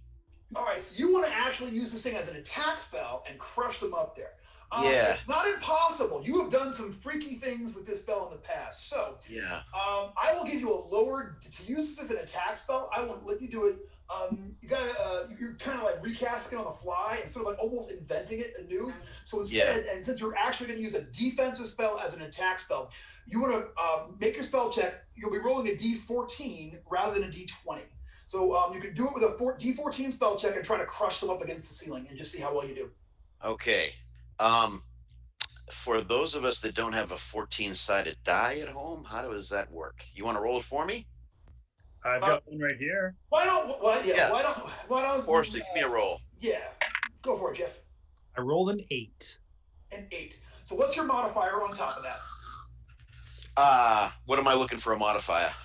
Your spell check modifier. It'd be in your character sheet. If Sorry, this is where No, it's okay. Top of your spell list would probably be. Sorry. Spell modifier. If it's not immediately apparent, it's your intelligence modifier and your level added together. Yeah. So okay. 2 for your level plus whatever your intelligence modifier is. 2 and 2 is 4. Great. That brings us to a 12. All right. On a 12, I will say that you are able to make kind of a force punch out of it. It's going to go up there and knock one of these guys. Okay. It'll do a D4 damage. So roll me a D4. Okay. Yep. Oh, 4. 4 on the die. So it flies up and smashes one of them. It's still up and doing its thing, but you definitely put a hit into it, and you kind of like knock it into the ceiling, and you can see like some bits of its stony, like self kind of like falls apart. But but you're still you're still in there and still doing it. Okay. So that's the end of round one. It is top of round. It's the time to go to round two. It is Anatole, and it's your turn. You know what? We forgot to do a mercurial effect for your spell. I always forget that. Hey, roll me percentage dice and subtract 10. Percentage, subtract 10. Okay. We got a 54. Subtract 10 is 44. Okay, perfect. It's right in the middle. You're good. Brendan, they puked on me and ran, right? Or are they still around? They puked on you and flew up to the top of the ceiling up there, and now they're hovering above you, even though they have vomited disgusting swamp water upon you. All right. I want to do just a quick survey, so I'm not getting tunnel vision looking at these monsters. Is there anything else super interesting in this room that maybe could be helpful in the fight, or? Sure. Let me break it down. I'll give you. You know what? We really didn't give you the full description, but I'll break it down. So you're looking at 2 rows of 25-foot long, rough-hewn and mildewing pews, numbering 16 in all, running north down the nave of this temple. They are separated by a 10-foot wide center aisle, which is where most of you are right now, and a 10-foot wide aisle along the walls. The walls here bear yet more appealing frescoes. Set high up on the east and west walls are the the niches where these things were. And that is what you see. As you look to the front of the area, looking north there you can see as there are 2 more transepts. There's a north minor transept and a south minor transept, and what is it? 1, 6. There's a little pedestal over there with another toad statue. These folks are big on the toad statues. Like, they must know like a toad statue guy. Yeah. Like, who just delivers and does good work, because everywhere you look, they got toads in this place. It's ridiculous. It's Ronnie's Toad Statue Emporium. So the 16 pews, are they facing an altar or a stage of some sort? Why, they're all there, faced towards the back, and where that little statue is, and beyond that statue, let me real quick. So if I were a frog worshiper, I'd be sitting on this pew. And little statue. Actually, well, okay. There is some. Let's just say that as far as you can see by torchlight, you can't quite see into the apse of the place. There's like a rounded end there, so you can't quite see from here. But there could be something outside of your torchlight. In fact, you're almost sure there is. Otherwise, it wouldn't make any sense. But you can see at the very edge of it, where you can see there's a little tiny pedestal there with yet another, the aforementioned bonus frog statue. If you came here to Frog Church, the frog statue, you would have to walk past that to get to the whatever is there beyond it. Brendan, I'm going to hit the deck, and I'm going to make my way towards that frog statue. Mm-hmm. But I don't want these things to like vomit their gross stuff on me anymore, so I'm gonna like crawl under the pews if I can. You got it, yeah.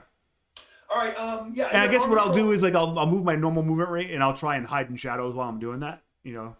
Okay, you can't quite do your normal movement rate at like. Well, yeah, I mean like I'll take a move which is either if it's half for crawling or whatever. Yeah. So go ahead and give me a hide and shadows check. 17 plus 8 is 25. Yeah. You jump down there and start making your way. No one knows where you are. You feel like you have given the entire area the schlip, and start making your way up there towards whatever that little pedestal is, which is brilliant. And that is what happens. And it's Phoebe. It is your turn. Okay, so sorry, I'm keeping distracted because bugs are attacking me in real life. Sorry. And no, I just want to make sure I'm on the same page. So Tim is crawling under the pews, and there are still how many flying? There are 6 of them still up there flying, one of which was injured. It took a weird force punch. You saw Septus cast a spell you've never seen before, and seemed to smash one of them there into the ceiling. Okay. All right, well, I feel like Turn on Holy worked once before. I'm gonna keep praying to Shul to get rid of these things because they are disgusting and I hate them. That's completely a legitimate reaction to these things. Go ahead, give me that check. That's an 11, so I think I'm gonna use some luck to not get disapproval. Okay, we got 3 points of sick leave luck. So Yeah, I think I'm gonna use those to bump it up to 14. 14. Okay. So roll me a die 3 one more time. Die 3 plus level. Die 3 plus level. That's another 4. Okay, so okay, 4 of them. All right. I am making saving throws. So now the saving throw is 14 total. 14 this time, yeah. Here goes. That is a fail. That is a failurito. Fallacy. Yeah. So like, you know, a whole squad of them. There's one left unaffected, and the rest of them are getting ready to skedaddle on their round, which is now. So, hey, a whole bunch of them, fly out of there. However, the last one is going to go for a bombing run on to Phoebe. They don't like that whole turning. You know what I'm saying? Like you've already, picked a bunch of them out. So this one is going to, it swoops down and is going to come at you. With his mouth open for a tiny little bite. Here comes an attack roll. That's gonna be a total of 13. Does that get you? Misses by 1. Flies right over near, rushes past over your head and then sort of goes back up to the ceiling and it's like getting ready to come down for another run. Forrester, it is your turn. The majority of these things are now winging it for the door and flying and trying to get out of here. All right. So at first I was going to go ahead and follow Anatol, but then he completely disappeared from sight. So I have no idea what that dude is up to. What can you get to? And none of them are in melee range, correct? Yes, none of them are in melee range. All right. I guess I'm just going to go ahead and throw into the sling bullet at one of them.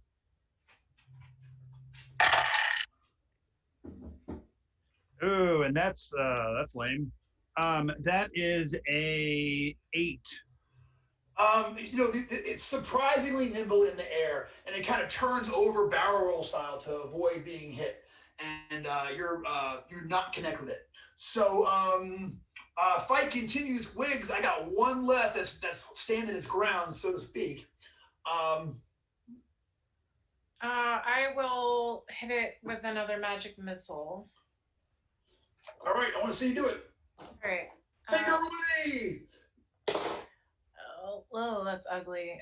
12, 13, 16 is same as last time. 1d4 plus caster level. Roll it up. 6 points of damage. 6 points. Nice shot. You actually destroy that one. So the last one that is the last one that was still fighting has been destroyed by Wiggs' magic missile. Burst in the air like the other one. Again? Should have run with his friends. Right? Did we see where Anatol went? Nope. Anatol has given the whole room the slip. Mm-hmm. And you guys, although at this point, Anatol, you hear them all go, and you hear one go, and then it gets quiet in the room, as if the battle is over, and yet you're still crawling under pews. So I'll peek my head up and look around. Okay. You pop up out of there, and sure enough, there are 2 destroyed that are kind of like splattered around the floor. But you are now fairly close up. When you pop up, you are close enough to the that statue that you can actually get a decent look at it. So a railing. Is everyone going to go up there so he has light? Because there's not a lot of light that way. All right. I think we'll join him now that danger's passed. Okay. Brendan, I gotta feed 4 cats and a dog, so I'm just gonna step out for just a couple of minutes. Cool. Is that okay? Yeah. All right, I'll be back as fast as I can. I just got 5 animals to feed, so I'll be right back. You guys that don't know at home, Brian feeds his animals with a like a mammal's kind of breast suit that he puts the food in, and he suckles them. And while he does it, he sings. Mm-hmm. And his apparently his cat's really like Right Next Door to an Angel by Neil Sedaka, and he just it's really beautiful. If you haven't seen a man sing Neil Sedaka while fake breastfeeding a cat, it's just I'm getting about it. So I'm really disappointed he didn't choose to do that like live. Right here in front of all of us. Yes. It's not him, it's the cats. Shy. Shy. All right, so there's at the front of this thing there's a railing separating the nave of the fane where you are from the apse.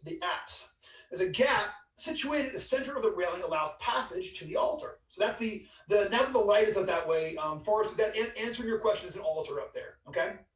Okay. And on the left-hand side of this opening stands a 2-foot-tall metal toad perched atop a 3-foot-high basalt column.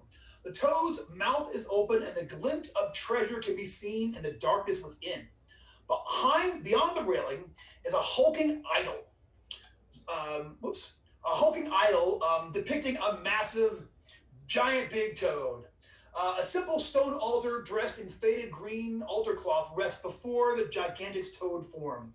Before the offering block is a 10-foot diameter circular depression sent into the floor for uncertain purpose. Sorry, so there's a 3-foot tall pillar that's got a metal toad on it. Yeah. That we can see the glint of treasure inside of. Yes. Behind that is the railing. Behind the railing is the altar. The altar has a cloth on it. And behind the altar, a few feet, enough with his space, there's a great big toad idol back there. Great big toad idol. I would like to step forward and make an offering of some salt rat into the metal toad. You throw some salt rat into the metal toad. Your donation has been noted. Subtract 1 salt rat off your salt rat pile, and you kind of throw it in there, and there you go. Is that tax deductible? Yeah, I'm gonna have to ask the secret cult for a letter of charitable donation. Yeah, get a receipt for that one. Sure. Yeah. We need our parking validated too. It's like 1 numeral 1 parenthesis toad, comma salt. No, salt rat. Yeah. I feel like at this point we've run out of salt rat, but Forrester somehow makes more while we're on the road. Like he's for it now. Yeah. Hey, he's got 8 salt rats left, baby. Yeah. He found a place in the Goblin Quarter. It's like, oh, salt rat, sure. Hey, you know what we have? We have tangy barbecue, cheddar salt rat. We've got, Actually, what I like to do is I like to uncork my water skin and dip my salt rat into it, so I can kind of a beef stew salt rat. It's kind of like a dip. Oh my god. At least it's not ranch. Is that like teriyaki salt rat? At this I'm having a vom. Stop. That's disgusting. We finally hit the point. We finally got bread. You found my limit. Salt rat. I can't even say it. Don't really. I just threw up in my mouth just a little. Brendan, you realize that I realized just now that I never updated my character sheet for 3rd level. For the love of God, Tim. All right, well. I'm doing it right now, but all right. I updated my hit points when we rolled it off screen, but then I never updated the actual. Update your guy, bro.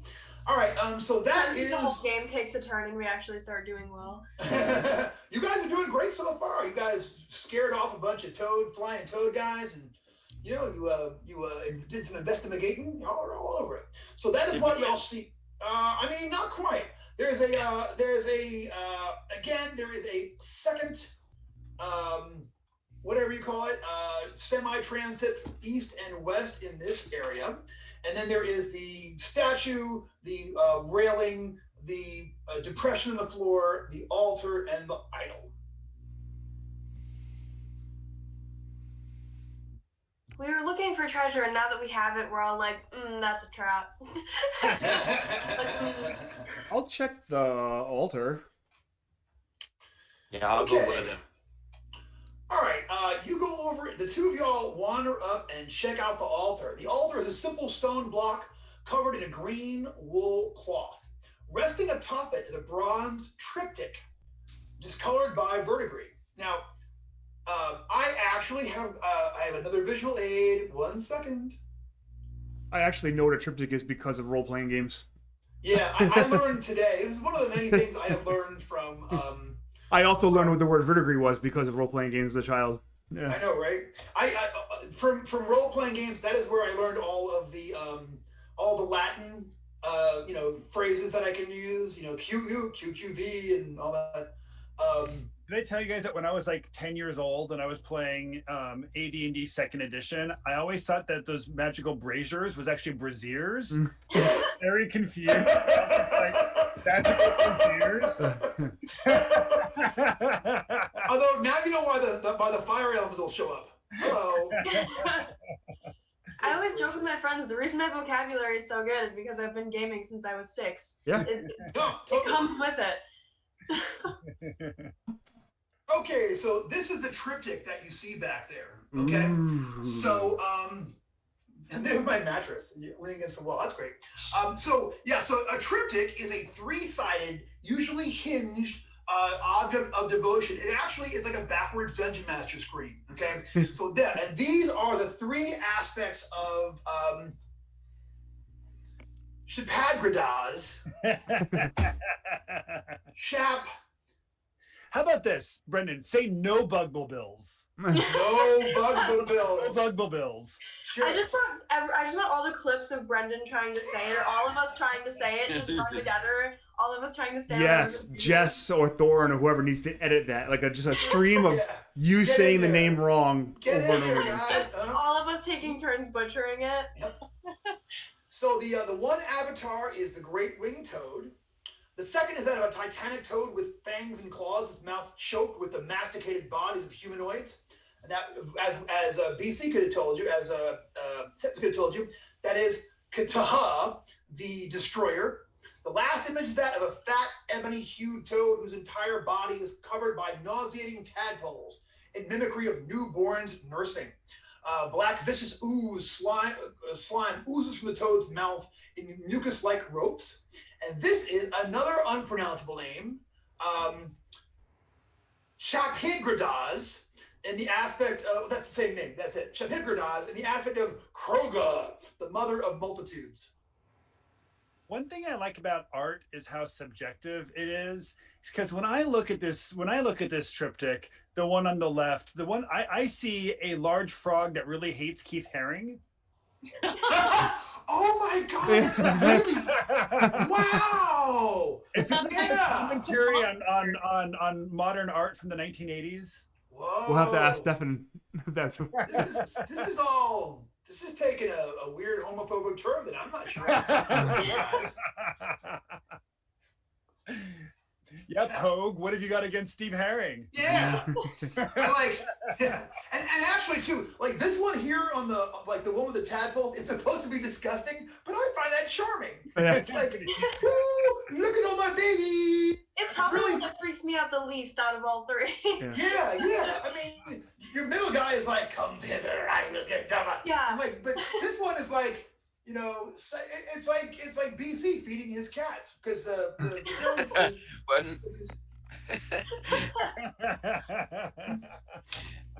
Anyway, so that is the triptych. That is what you see over there, and that is all of the visual aids I have for tonight's game. Thank you. So, does there look like there could be a compartment in the triptych where the winged toad's belly is? Does anything glow evil as well? Sorry to everything here has that low level of evil that the whole place does, with the exception of that depression in the floor, which has a high level of background evil. That to you is like yuck. Not sure why, but it's a shallow basin on the floor right in front of the altar, and to you that registers as grody to the evil mechs. So this triptych is made does it look like it's made out of like bronze, or what is it? Yeah, it's got verdigris on it, so it's got to be bronze, right? Or yeah, it's a bronze triptych discolored by verdigris. Tim, you, at least eyeballing it, you do not see,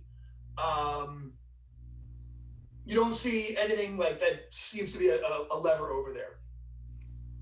So you're saying I have to get closer. Go ahead, Jeff. No, I'm just saying, so Brendan's trying to say I have to get closer to it. Is that? Well, you haven't picked it up and handled it yet, have you? Yeah, no. I'm gonna just keep doing, like, just checking things out while. I'm gonna make sure he's avoiding the evil divot. Pick it up, Tim. No, I'm kidding. I'm giving you a hard time. Okay. Yes, that is how it appears to you. Is as such. So I'm still interested in this thing that I just fed Assault Rat to.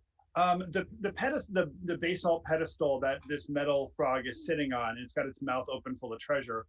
Is this pedestal, does it look like it goes into the ground, or does it look like it's just sitting on the ground, or does it look like it's part of the ground? Let me take a look here.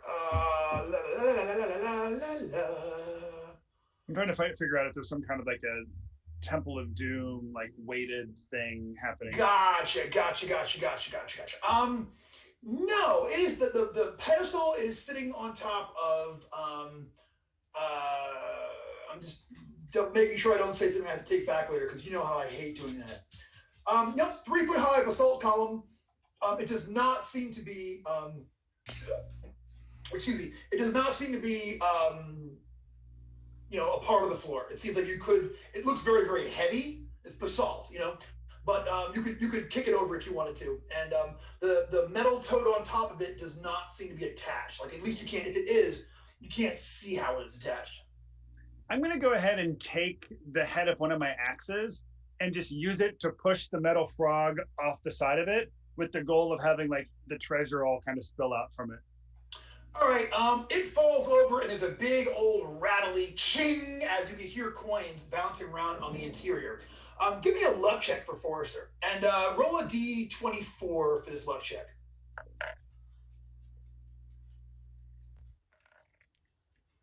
I'm fine. All right. When it hits the ground, you see that the toad's jaws go for a second there, and then they open back up. Okay, and no treasure fell out of it? No. Can we like shake it upside down and see if any will fall out? What I would like to do now is I would like to reach my crowbar into the mouth of it. Okay, you reach your crowbar into the mouth of it, and once again, it breaks down. And give me a. Are you just gonna let it clomp on there? Yeah, my goal is to keep the crowbar in there so that its mouth can't close all the way. Gotcha. It actually snaps your crowbar. Damn. Snaps a crowbar. Yeah. All right. A crowbar. Maybe if I keep saying it. Yeah. Do I feel like you think that if you would put your hands in there, it would have. If you didn't get them out quickly enough, it would have taken your hands off lickety split, no problem. Well, now I'm just feeling like I'm just bummed that I don't have any more of that banana bread. So I feel like that that's the harder key than a ingredient. crowbar. Yeah. But Well, just to go back to that, Brendan, you were aware that that was a crowbar, right? Made of a crow. Oh, a crowbar. Oh, I was thinking ostrich. Yes, I promise you. Yeah, this thing. If you. So when this happened, did Anatole notice any kind of mechanism or thinking that he can jam shut with a disabled traps roll? You think maybe you can do it? If I have to find it first, though, right? Like. Yeah. I will say yes, but you can roll a d24 in your find trap check. You know there's a damn trap there, and basically how it works. So d24 as your modifier on top of that. 14. Feel like spending any luck? Sure, I will spend luck. I will spend. I'll spend 1 point because I got a D5 now. Hey, there you go. So that's actually I got a 5. So yeah. So that was at 19. Yeah. So disarming that thing, you are able to reach in there, and you can. The following comes out. There are 50 silver pieces.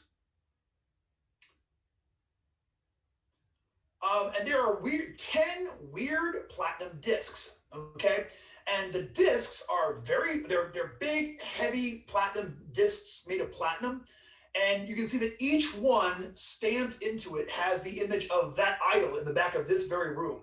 Also in there, one salt rat and the end of a crowbar, a crow. I'm taking that salt rat back. You got it. It's still, it's still got most of the salt on it and everything. It's still better. That's a nice salt rat. All right, so I'll hand everybody their silver to start off with. So everyone gets 10 silver pieces. Thank you. Do you think the platinum discs open up another door in here? I'm also trying to think. Have we seen anything with like little divots in it? I don't think we have. Not like coin shaped divots. Like not so far. You have not. What is it? I mean, in Mormonism, there's discs that are religious things, right? It's that's the religion I'm thinking of, right? You put them in the hat and then you read them. Are you messing with me? No, I'm pretty sure that it's Mormonism that discs are religious objects. I'm trying to remember, yeah. I don't know. Yeah, I think was it Joseph Smith found like a bunch of plates in the desert or something like that. Is that what it was? I think so. All I know is many bottles of liquor. That's the only thing I have in my head from the whole Mormon thing. I'm not sure. And caffeine. I guess they're against caffeine. Yeah, they don't drink caffeine. Yeah, I think that puts me on their demon list. Like I think I'm in like the back of the book, like with You live on, yeah. You are a caffeine monster. And when I Google Mormon discs, all I get are audiobooks on CD for the Book of Mormon.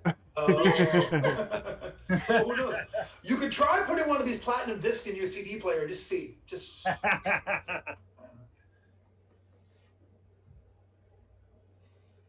All right. So now we have some other things to check out, right? We have this divot, right? We have this. Yep, there is the divot. There is the. You really didn't take out the altar all that much. No. Yeah, have we checked out the cloth on the altar yet? What's the deal with the cloth? No. The cloth on the altar, it is a green wool cloth, and sitting on top of it is the triptych which you have looked at. Of course, it's green. Is it? You know what? Let's just go ahead and take it for Ernie. Just like give it to him, and he can wear it like a stole. Is it stained at all? Is it like blood stained or? It is. Everything in here is a little mildewy, like so much so that it almost seems like on purpose. Like it's a little bit like, so it's kind of mildewy, but it's not stained or bloody or anything like that. But it's swampy. This whole place is swampy. All right. Yeah. Well, no. But if I want to take this for Ernie, that would require lifting up the triptych and then taking this thing off. Yes, or you could try to tablecloth trick it. I'm gonna do that. Okay, tablecloth trick is a DC 18 check. Okay, what kind of a trick? Just the whole time Chilling. The holy symbol. Will you take a? I've been waiting for someone to do a tablecloth trick ever. Will you take a 6? You pull that thing up, and the triptych flies across the room to an amazing clatter. Oh, that's not what I meant to do. Sorry, guys. I've been working on this, but. Let me look here real quick. Okay. All right. That is what you said. You're okay. What else were we looking at back here? So the cloth has been removed. Very gracefully. Yeah, like he.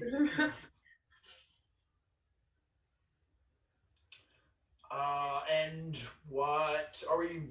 What do y'all do? What do you? I'm gonna go look at the triptych closer now. Yeah, it's you pick it up, like physically handle it. Yeah. Yeah, you don't see really anything like it doesn't seem to have any hidden doors or anything like that. You can close it up like a triptych and be like, oh, look at this thing and such. You know what I'm saying? So yeah. But yeah, you don't see. You know what? This just gave me. I'm just trying to think of words to describe this. This just gave me a weird moment of nostalgia. You know what's the thing that's missing from the game as we do it now? GM screens. I don't use one. It would be in the way. Yeah. And it's like, it's making me sad. I still do. When I run in person, I do. Yeah. Well, in person I would, but I the last game I ran in person was in Reno. Like I haven't run a game in person in months. Yeah. So sorry, my food just arrived, which is why I got distracted for a moment, and Mitchell's going to go down and get it. But my attention is back to you. Now that the cloth is off of the altar top, what does the exposed altar look like? The block. It looks like stone. And give me a DC 12 intelligence check since you're checking it out.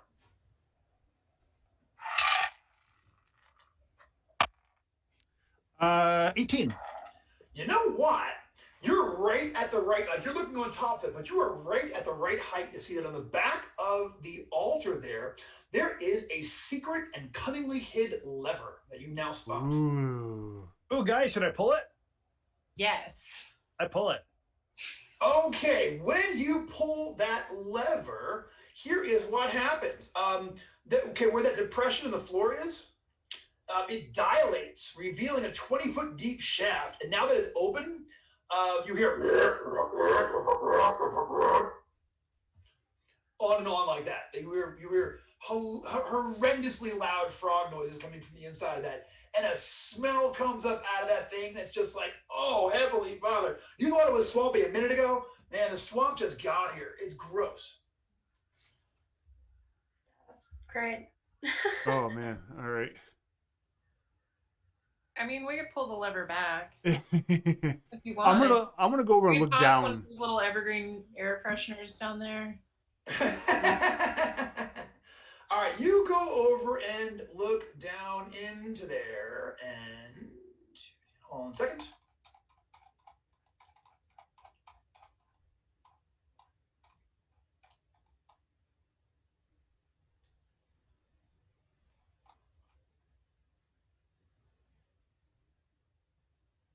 Okay, so there's a scummy pool down there at the bottom and a bunch of big frogs down here. They're all kind of like, and now they're all like looking up at you in anticipation. They're all sort of staring up this shaft.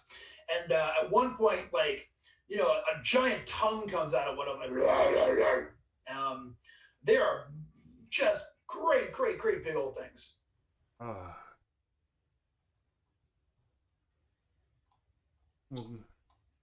It's like a sacrificial pit. Yeah, you think They're so? all still in there, right? Like, what if we just left this alone? Yeah, you can close it back. Yeah. Well, you haven't tried the lever yet, but you think so. But yeah, these things are like the noise, like just the noise coming out of here is crazy loud. Like you know, it just sounds like these things have this enormous sound. All right, let's close it up for now. All right, you go back over there and we reverse the lever, and sure enough, the top of this thing shuts over.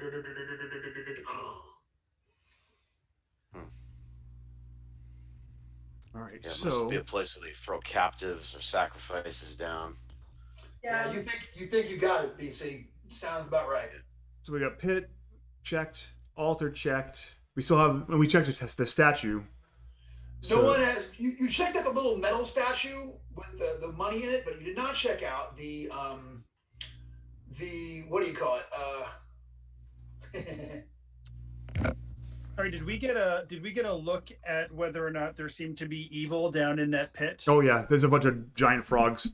We think it's a sacrificial pit. Awesome, thank you.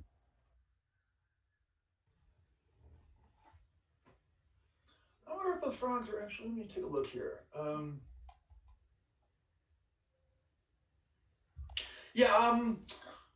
The frogs themselves just seem like animals. Like the frogs don't seem evil, but the pit is. You know what I'm saying? Like, so that is what you're saying. Which also makes me think that unless they're like supernatural, there's got to be someone here that's been feeding them, right? Like we haven't run across anyone yet, but like. Yeah, we haven't run into any cultists yet, which freaks me out. You haven't run into any cultists yet, and you have been raising hell. Y'all, the triptych hitting the floor made a hell of a noise. those things flew around. They're still gone. You know what I mean? Like you've seen a lot of stuff, but you haven't seen them. Like you haven't. You know. Yeah, we actually dragged the top of that sarcophagus lid off and let it fall. So that would have made a big noise. Yeah. We're not very good at stealthy, so I'm concerned the fact that we haven't run into anything yet. So I think we just sound like a raccoon infestation. That is a solid point. You know, maybe they're all hibernating in their mucus cocoons downstairs. Maybe. So Hmm. that's what I think it's the most reasonable assumption you can make of the. I'm really hoping that's just not the case. all right. If no one else objects, I'm gonna go check out the other statue. The big one. The big one, yeah. All right, so you wander back over to there. So here is what you see. Yeah, so the idol is a here is a 5-foot high, 20-foot diameter raised dais. Atop the dais squats a great stone idol in the form of a 20-foot tall warty toad. The toad bears vestigial bat-like wings upon its back and a series of dangling barbells, like those of a catfish, hanging from its lower lip. The idol has 4 eyes, a pair of each resting on either side of its head. The eyes glint dimly in the gloom, hinting that they are fashioned of a crystalline substance. Mm-hmm. Crystals, huh? That's what you think? Is there a hinge in its belly? No, its belly looks solid from to you. I want those Swarovskis. You want a boost? Yeah. Oh, but my crowbar is broken. I got one you can have. It only broke the end off it. You can still. You got another crowbar. Okay. I'm going to borrow Anatol's crowbar, and I'm going to let Wiggs give me a boost. And I'm going to go ahead and pry out one of those Swarovskis. Okay, you go over there, climb up, pry one of these babies out. Excuse me. Yeah. These are glittering pallid yellow toadstones. And the way it's written is as if that's a real thing. So maybe it's a real kind of a precious stone. But yeah, it is a yellow one, and yeah, you know, like it's you know, you get it out carefully, and it looks like this will be worth some cash money to somebody. It is a real thing. I just looked it up. Really? Also known as buffonite, mythical stone or gem. Yeah. Cool. I'll go ahead and pry out the other one too. There's actually 3 more. It's got 2 eyes on either side of its head.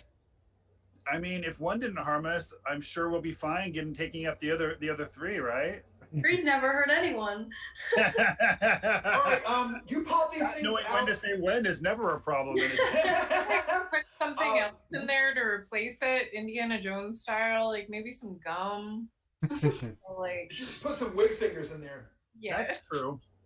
I have some leftover cakes. Should I go ahead and put some like kind of dry cakes in the spots? Man, Yeah. y'all are absolutely defining this place. But whoever's keeping the treasure, make a note that you have the 4 toadstones from Area 17. 4 I toadstones. love that the Bugabills was like, you know, desecrate it. And we're like, we would do that if you didn't ask. That's what we do. We're going to do that anyway. Did you even have to ask? Come on. All right, so yeah, you pry all of these things out there, and nothing seems to happen. All right, well. Just, you know, Brendan, I'm gonna put the triptych in my into my sack. Okay, yeah, you have the triptych from Area 16.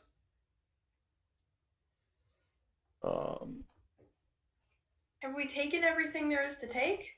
Well, we didn't really look. Did this while you're up there, Forrester? Is this thing's mouth open, like you can get into it? Cannot. All right.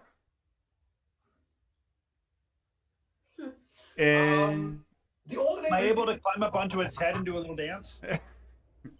Yeah, you climb up there and you know what? A little dance. I gotta think about this one. You know what? Is that gonna happen? Do a little WB frog dance. Okay, that's it. All right, so here's what happens at this point. The frog dance is apparently the last straw. And suddenly, this thing like comes to life. It flicks you off backwards. You can give me a reflex save, DC 16, as it's gonna fling you backwards up against the wall over there. Does it come to like blinded, or is that not matter? Is it like? Doesn't seem to bother it. It's not slowing it down any so far. But it has cake in its eye holes. Yeah, it seems to be, getting by. What a waste of cake. I spend luck so that I make it. Okay, so you neatly do kind of a flip and sort of like land there behind it. But now this thing is coming at y'all. This thing is officially giant, big, animated, and is all kinds of mad. So let's go ahead and give me an initiative check. There's a couple of things in here that will trigger it off, like specific things you have to do. All of them are in the defilement. And I decided that doing the WB frog dance on top of this thing is it's a toad too far. A toad too far, I say. Ugh. Now I have a question. I'm ready. You said it threw me off, and I could make a DC 16 reflex save to see if I land okay. Is there any chance that I could have done that same reflex save to have stayed on top of it? It kind of had a surprise round on you. What'd you get on your check there? I had to spend luck to get it to a 16. Yeah, I would have if you were trying to actually hang on to it like Urban Cowboy style. I would have called for a higher number because it's it's got to weigh tons. You know what I mean? It's got a lot of power. Totally fair. Yeah. So cool. All right. Thanks.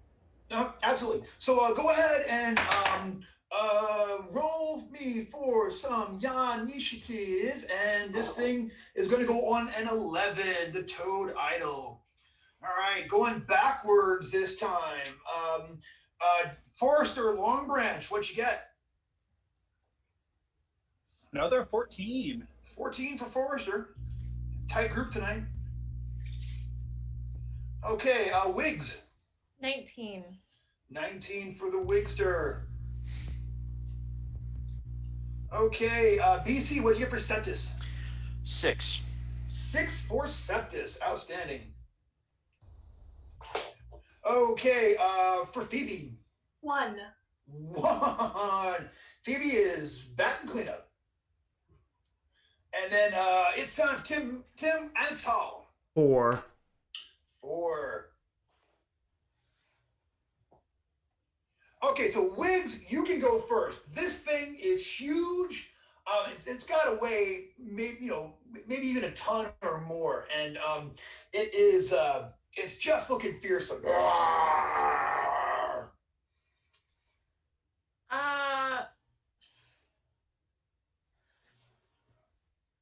Are there any doors nearby? So there's that one door in the room with the pews that's not nearby. It's like it would take you. I'm actually gonna read the map things and such. You're over here. It would take you 2.5 rounds to get over to the door. The front door would take you 5 rounds running to get to. I want him to go to a door, but that's okay. I will be boring. I will cast Magic Missile. All right. Okay. Let's see what this does. Magic Missile. 26 is... big numbers. Yeah. Damage equal to 4d12 plus caster level. One big one. Roll it up. Do you want to boost that up, or are you happy with where you're at? I think it's okay. Okay. Okay. There we go. So 4d12, 6, 8, 9, 12, 13, 14, 16, 22, 26. All right, 26 points of damage. Okay, so that was a hell of a shot. You can see where the things like magic intrinsic field is struck. Colors bounce off of it, and it's and it's still looking over at Wiggs, but it's still it is still turning around to attack Forster Long Branch. So speaking of which, is your turn. What did I do? I'm going to go ahead and go full Murder Hobbit on it. Murder Hobbit! Okay, so I've got a 10 and a 12. A 10 and a 12. You hit this thing twice. I mean, it still feels like stone under your blades. It doesn't seem to really do a whole much of anything. So the creature is going to go. It leaps at you and is going to try to slam you into the wall behind you. And it kind of like hits you, and then it's going to go for it again with like a double strike action. What's your armor class? 16. All right, here it comes. It's a 14. And so it comes at you, kaboosh! And then just tries to get you again, kaboosh! But you get out of the way both times. But it actually wrecks the floor behind this thing. Like the whole floor back there is now, all the tiles are completely shattered over there. Also, parts of the ceiling start falling in. Who currently has the lowest luck on squad? I'm at a 13. That Anybody might lower? be me. I have a 9. You got a 9? Yeah, so go ahead and make me a luck check. Roll me a d20 and roll low under your luck. Okay. Got a 3 on the dice. You do it. A chunk of the ceiling falls out and lands nearby you, but it doesn't get you. Right. All right, and that's the thing's whole round. It's your turn, Septus. This thing is over here tearing up stuff. What you gonna do? What's the size of this statue monster versus the size of the diameter of the pit with the killer frogs in it? This thing could not fit inside that the pit. It couldn't. It'd be, you know. Would it be stuck in there, like plugged in there, or is it just so big that it would? If the pit was 4 times as large as it was, then it could wriggle down there. But all right, yeah. So this thing is really, really terrible. yeah, it's 20 foot tall. Yeah, it's huge. Yeah, big. Okay. Well, I will. I'm gonna use the altar as if I'm gonna run towards the altar as partial cover, if I can. Sure. And then if I have any like agency left, yeah, you can run behind the altar for partial cover and then do a thing. Yeah, and then I guess I'm also going to try to do magic missile to see if I can. Well, give me percentage. Roll me percentage dice and subtract 10 to start this off. Percentage and subtract 10. Okay. I got a 49. I subtract 10 is 39. 39. Okay, so your mercurial effect this week for magic missile is blood sweat. Casting the spell causes blood to ooze from the wizard's pore, and you're a gory mess. That's okay. All right. Not like an Edward gory mess, which would be funny. Ironic. No, proper. Yeah. So I'm oozing in crimson gore. Okay. All right. Well, that's cool. Zam. I'm gonna. Yep. Give me a check. D20. All right. I got my and then add your +4 that we established it for. All right. The blood of Bubugma Mills fuels my vengeance. We got a 15 on the die. 19. +4 is 19. Okay, 19. That is 1d4. We're going to be wanting to bump that up some. Yes, sir. So a 20, if you spend 1 point of luck and get him to a 20, you're looking at 1d4 missiles that'll do a die 6 plus cash level each. And if you wanted to just blow it out and get him up to a 24, which would be, what's that, 5 points? You spend 3. Is that right? Yeah. Yeah. If you spend 3 points, you would get him up into the single powerful missile range of 40-12 plus cash level. What's after that? After that, you're looking at 28. Okay, at a 28, which would be 9 points, so it would cost you 5. 1d6 plus 3 missiles that would do 1d8 plus cash level each, and also that's the point where you can like send them to different targets and. All right, let's mail one. We'll do the 24. That 24 is looking good. 24. All right, that is one rock and roll missile. So you know what, BC? Luckily, the sweat comes out of you, the sweat of the bugabills. Go ahead and roll me 4d12 plus 2, and that is the damage you are going to do to this thing. 4d12 and add 2 to it. Awesome. All right, so here's my d12. Here we go. 7. Okay. 2. 9. Another 2. Boo. 11. And a 1. Oh God. Well, terrible so dice. Total, Huh? yeah, it's 14 points. Yeah. BC, you're here's fired. the thing. That's always how it goes. And that was my first and last appearance on DCC Blades Against Bandwidth. Always welcome here, cousin. All because of this damn D12. No, you're fine. You know what? You can't get mad at somebody over a random. You know what I'm saying? Oh, I can be mad. Yeah. Mm. So you throw you throw that missile and you definitely think you like blow it up, but like it's still up, it's still moving. Yeah. It is still intent on killing that murderous frog dancing bastard known as Forrester Longbranch, who has made himself an enemy of the entire Saltanian knot at this point. Mm. They're gonna have you like on like a Harry Potter style dancing poster, like the moving illustration. Have you seen this man? One big arm. All right. So that was a badass move, and it's time for Anatol to get in there and do something. I will. No, have I seen anyone actually hit this thing with a regular weapon yet? No, right? You saw Forrester hit it 10. twice and do 0 to it. Ting ting. All right, I'm gonna try it just to see if maybe it was a bad shot. Higher than 12. Yeah, or if it's like actually impervious because it's made of stone or not. But two-handed. I got a 22, Hits. and I got a 5 on the other one. Not so much. No, so for the 22, which is my longsword, I rolled a whopping 1 point of damage. Okay.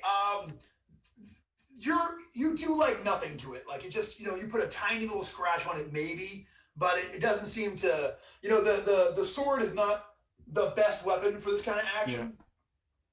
And you don't get it for too much. That's all right though. You know why? It's time for Phoebe to do something Phoeberific. Yeah, I'm gonna assume this registers as unholy, and turn unholy has not failed me yet. All right. Yeah, I'm gonna shoot for that. I want to see you do it. Yeah, I'm gonna have to roll really high, but yeah. That is a 19 total. I could bump it up depending on what I need. All right, I will say this: at a 19, it is not gonna do it. The minimum to have a chance to turn this thing is a 24. All right, I have 13 luck. I can burn 5 points of it. Cool. Yeah, it's fine. All right. It's Sorry, gonna get real quick. I was muted. So, sorry, Haley. Don't burn all 5 of yours. Burn 2, and I'll cover the rest. Thank you. outstanding. Yeah. But that'll actually give you a higher number. So that'll be, if you're gonna burn 2, that'll get you to a, what was it? That'll be a 21, and then if Forrester also burns 2, 25. It matters because it gets a saving throw, and that'll be the 25. I want to make sure it's save right. Okay. Right. So so 25 is a saving throw for this thing. It's a big boy. It's got some real what? Ah. You roll 20. Dang it. What? Okay, so here is what happens. The thing. If this works. Yeah, it flees, okay? And it doesn't just flee, all right? So you've never seen a 1-ton statue scamper off before, okay? But it runs the doors. It smashes every pew. Yeah, run. Better run. Yeah, you know where that statue is? Like the basin full of all those tadpoles? Mm-hmm. Smashes that shit. Goes right through it. And then keeps going and hits those doors, the former doors, let's call them. Dadoosh! Blows those things out and makes its way out there into the swamp and runs for it. All right, well that worked better than I was expecting it to. You got a 20. Yeah, that was a rock and roll 25. I won't even tell you what my saving throw on this thing is. It's so depressing. But it's so depressing. I hope it's a typo. So, holy gosh. All right. Well, that's someone else's problem now, I guess. All right. So you know what? I'm going to take exactly. The neighboring village is going to have a tough time with this rampaging 20-foot toad statue. I wonder if we could go over there and be like, well, if you pay us, we'll get rid of it. We just send it snapping right back here. Maybe we could form a partnership with it where it rampages through villages and then we like pretend to kill it and they give us money. You know, that sounds like a pretty good racket. Yeah. That is the basis of a Conan story from Savage Sword of Conan that I really liked. Conan and two of his barbarian buddies are taking turns being like a wolfman and like kidnapping like their girlfriends basically, and then like having them get paid to bring their girlfriends back. It's you know, that's amazing. It's some cold nonsense right there. What I'm hearing is it's a good idea. I mean, you know, you're one wolfman suit away from being able to pull that off, and I mean, you know, so. All right, well. Brendan, the dais of this thing was on top of. Yeah, 20 foot wide, 7 foot tall. I want to say, yeah. When it left the dais, there's like nothing that was exposed, like any secret compartments or anything, or staircase going down. Now, vaguely frog-shaped divot where it's been resting for a long time. Okay. And we have some doors and such, right? Yeah, well, there are two more of the semi-transits, the northwest semi-transit and the northeast semi-transit that no one has visited, and then there is indeed a door going down. And we also didn't even check the east yet from the beginning transit. No, you sure didn't. You sure didn't. What do you guys want to do? Do you want to go back and check the transit closest to the entrance before we start going deeper in? Well, I'd like to start using the head of my axe to start kind of pushing some of the tadpole filled water like into the big pit. Just so it doesn't start chewing on our feet and instead chews on the giant frogs below. Okay, gotcha. Here's the thing. Okay, you would be trying to shove water with the blade of your axe something like 140 feet up to where this thing is. It's you know, however, take heart because these things are all flapping around and dying. They're on the floor. Okay. As long as we're killing its babies, I'm happy. Yeah, this look at this face, okay? You're breaking a mother's heart is what you're doing. Good, because that face is gross and scary. Well, it looks like, look what I got, all my babies are attached. This is the one that's gross. This guy is scary. And of course, your man over here chewing on your man's art.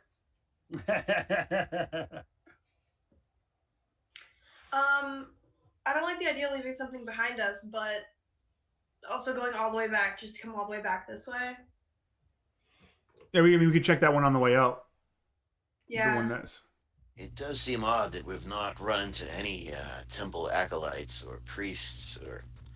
And yeah, and you know, you guys thought you made some noise before. Oh no, yeah. that was like a train wreck that took 3 minutes to break out of this place. You know what I'm saying? That was like the juggernaut busting through a wall and then kept going. So. The Vinnie Jones style juggernaut? Yeah. Does it feel as though there's any concern about the structural integrity of this place now, or have we not really heard any further? No, you haven't. I mean, the ceilings are wrecked. The pews are all smashed. That basin is destroyed. Oh, the basalt pedestal and that frog, he stepped on that. That's busted. It went right over the pit. Like it just leapt that thing. I mean, it's a frog still. I mean, come on now. But yeah, parts of the ceiling have crashed, and that one piece nearly got septus. But so a lot of the ceiling is hanging in tatters somewhere. But Bugger Bills is going. All right, guys. Gee, well. And was the front door actually large enough for it, or did it burst? No, Blade Man style hole. Yeah, exactly. It was like a cartoon frog shape in there where this thing busted out. Yeah, it busted out like. The whole front vestibule, like, the front door and 8 feet on either side of it is completely wrecked. There's a gap there. You can see the swamp out there now. There's light coming in. Yeah, it's destruction on a level you rarely see in a dungeon. Yeah. Is it rare for us though, really? Yeah, this is pretty much par for the course, but you know. And now Daylight is streaming in? Yes, So we've got a door that goes down or deeper into the temple. Is that? we don't know. No one's checked that door out yet. There's the door, and there is the two, like between y'all, there are the two semi-transepts. Okay.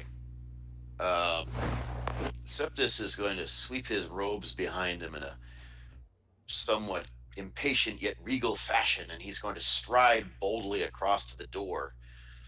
And he's going to fling it open and say, All right. I hunt the blood. All right, before you get to the door, okay, as you're walking over there, you hear someone go, please help me. Help me. That stops me in my tracks, and I turn in the direction of the voice. Okay, you turn in the direction of the voice in the northeast transept, okay? There is somebody there. They must have been laying there in the shadows, maybe even semi-conscious, and the noise must have woken them up. They look to be in very, very, very bad shape. It's a guy. He's wearing a homespun clothes and a rope belt. He's got dirty, unkempt hair, and he's kind of like reaching out towards you. He's like, "You gotta help me! Oh, help me!" Who are you? Why are you here? As you approach him, you notice that his flesh roils and squirms as bulbous protrusions push upward from beneath his flesh. Ugh. He says, "I'm in such pain. My name is Iraq. I thought maybe I could pay off my debts. They disappeared. Oh my God, it hurts so bad. Can't you help me? Can't you help me?" I can. Mystery. All right. How far away is the pit? The pit, it would be, you'd have to like drag him 70 feet this way and through the little railing, or throw him over the railing or whatever. As a cleric, does this look like something I can fix, or is this like beyond my abilities? You have never seen anything like this before. There's literally stuff in his skin that is trying to get out, it looks like. And he's just like, ah! He looks in a wretched shape. Did you come here to worship at the altar of? I thought they were all dead. I didn't think they would need any of the money and the jewels. Oh no! The pain. And then that is when I gotta back away in case he explodes. You know what? Good thing you said that. Because sure enough, blood pours from his eyes and mouth, and his body bursts, and a horde of toads fall onto the floor, and they start advancing towards you. You have a swarm of toads that just burst out of this thing's body. And there's enough of them. BC, you backed up, but like there's enough of them to fill up like a 20-foot by 20-foot square area in here. Just a jum of toads. And he is going to, let's roll some initiative, because they have decided that they would really appreciate killing you if it was at all possible and eating your flesh. So, if you don't mind. Yeah, so I just roll an 8 for initiative. So they're going to go on 8. Going back to the front, Tim, what'd you get for Anatole? 6. 6 for Anatole. For Phoebe? 12. Forrester? I also have a 6. I think you have a higher agility than... No, Anatole has a higher agility. I got 18. Yeah.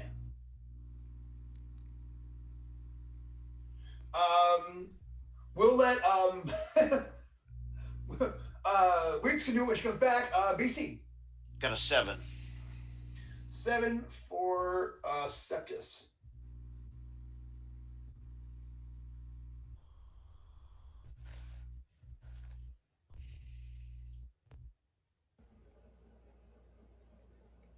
All right, so Phoebe, you are up first, and I'll have when Carmen gets back, she can roll for wigs, and we can. Got him first with a 12. There you go.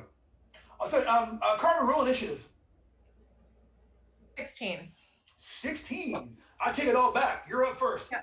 So, did you hear that description? I did. So toads have erupted out of him? Yeah, there's a 20-foot by 20-foot swarm of toads that are right now trying to murder Septus. I mean, they're all about it. Okay, sorry, I had a dog emergency. It's all good. Are you good? Do you need to go, or? No, the world's neediest dog in the world just needed to go to the backyard. Oh. I'm sorry. Okay, so I will magic missile them. All right. And concentrating on the ones that are like closest to Septus, trying to attack him. Ah, gotcha. Okay.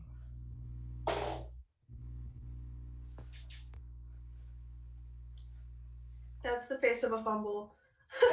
my Oh. Do we get a 1? 1. Okie dokie. Let's wow, double your trouble. You know, I mean, while I am not pleased that at least this fight's going to go on for another round out of that for you magnets to admit. Mess out of these things. All right, on a 1, please roll me a die 6. Yeah. And add your luck modifier if you have one. Okay. Yes. Sweetie. Hello, sweetie. It's a 7. You got a 7 total. Okay, so if you would please roll me another die 6. 6.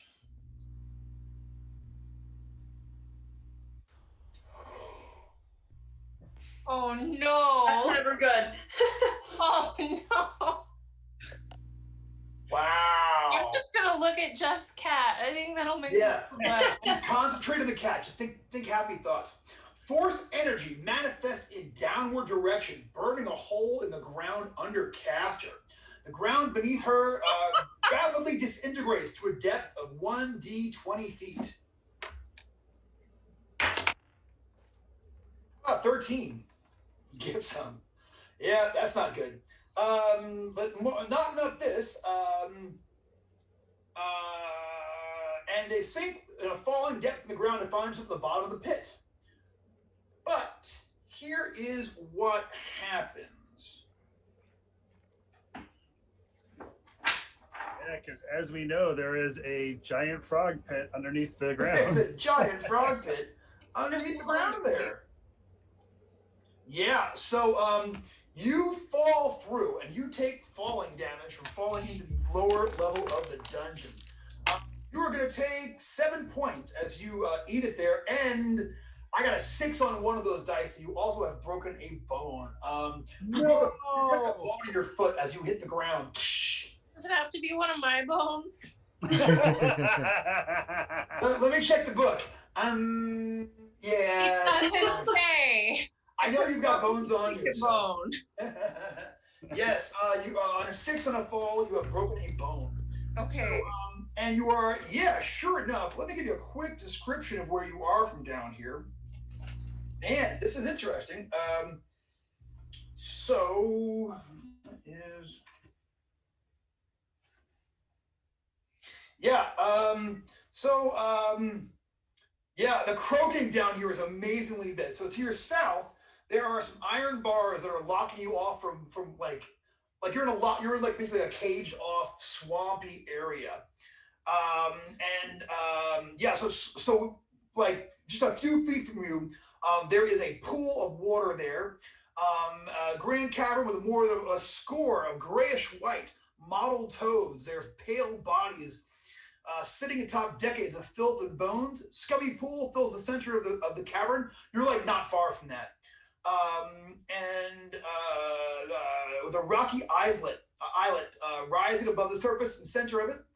The water's surface ripples with the masses of black tadpoles that swim and slither through its depths. And the croaking, yea gods, the croaking, a hellish chorus resounds in the echoing cavern, which with each guttural voice crying out with a noise that sounds unsettlingly like murder, murder, murder. That's not ominous. Yeah. So Wiggs, you are down there at the bottom of this. Like you have blasted a hole through the floor. Sorry, I'm just picturing there's so much damage has been done to the dungeon. Like, We may as well have brought a bobcat and just been like, rolling stuff down. Extreme dungeon makeover. When we're told to defile, we're gonna do it right. Yeah, you guys are not messing Because around. we're so lawful. Yes. Yeah, that's what it is. Lawful. So Phoebe, it is your turn. In a surprising thing of events, there's a new hole there in the floor. Phoebe has fallen through it. There are frogs down there, but this carpet of frogs is still here. Yeah, I mean, I hate to be abusing it right now, but would turn on holy work again? Or are these regular frogs? Oh, the ones that popped out of dude's belly? Yeah. These are most irregular frogs. You can go ahead and give me a check on that and see how you do. Nat 20. So that's fantastic. That's what, 26 then? Yeah. So on a 26,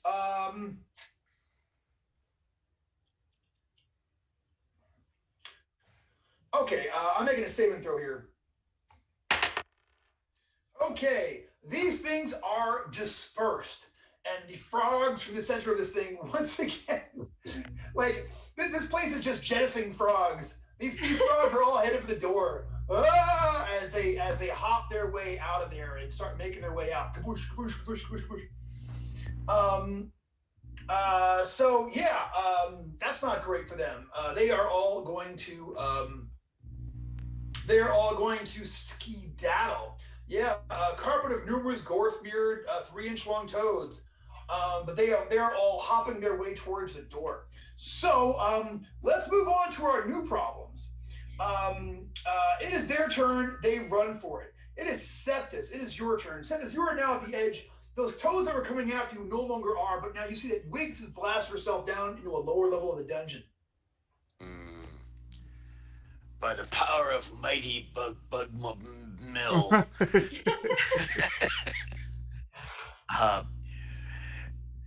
Use your greatness to bring my friend up to be with her comrades. And I'm going to use force manipulation as almost like a pillar of force beneath Wiggs to bring her right back up. Like a pop her up to the I see. Cylinder of force. So this is another weird use of the spell, but it's not. It's still defensive, so to speak. So you can you can make that check. This time, roll me a D16, and I'm gonna actually give you a target number. Let me actually pull out ye old book for force manipulation.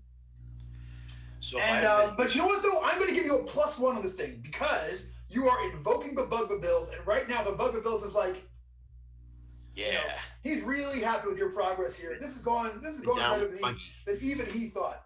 So I'll roll a D16 as your base number +1, but I'll tell you the number you're looking at here. I'm going to say is a 24 is the number, okay? That's like Tower Shield type level, okay? Yep. So, but now you can do Spellburn. No one, I want to get Wiggs up here. Whatever it's. So you're rolling a D16. You're going to add +5. You need a 24. So how many points of Spellburn do you want to burn off your man there? How do I do that? You burn points from your strength, stamina, and agility. Okay, you can burn as many as you want to. You just tell me how much they are, and but it's kind of a gamble. Like you got to. I got to. Yeah, because you got to call me before you make the die roll. Okay, so you're rolling a D16, and you're going to add +5. So the maximum you can get on your best roll is a 21 right now, and you need a 24. That's a 24. Yeah. So so how many points do you think you want to burn there? And I can burn off my strength, my agility. And stamina. And your stamina, your physical stats. You are using your blood and pain and as a physical token that you are offering to the dark creatures that govern magic to. Gotcha. Boost you Actually, up. All right, Brendan, it's pronounced Tolkien. Go cradle your cat. No, all right. Adorable. I gotta get I'm swaddling my cat. I know. Oh. I can't. Trokio you can hold Trokio there for 3 seconds and then it's claws. Forget Esme.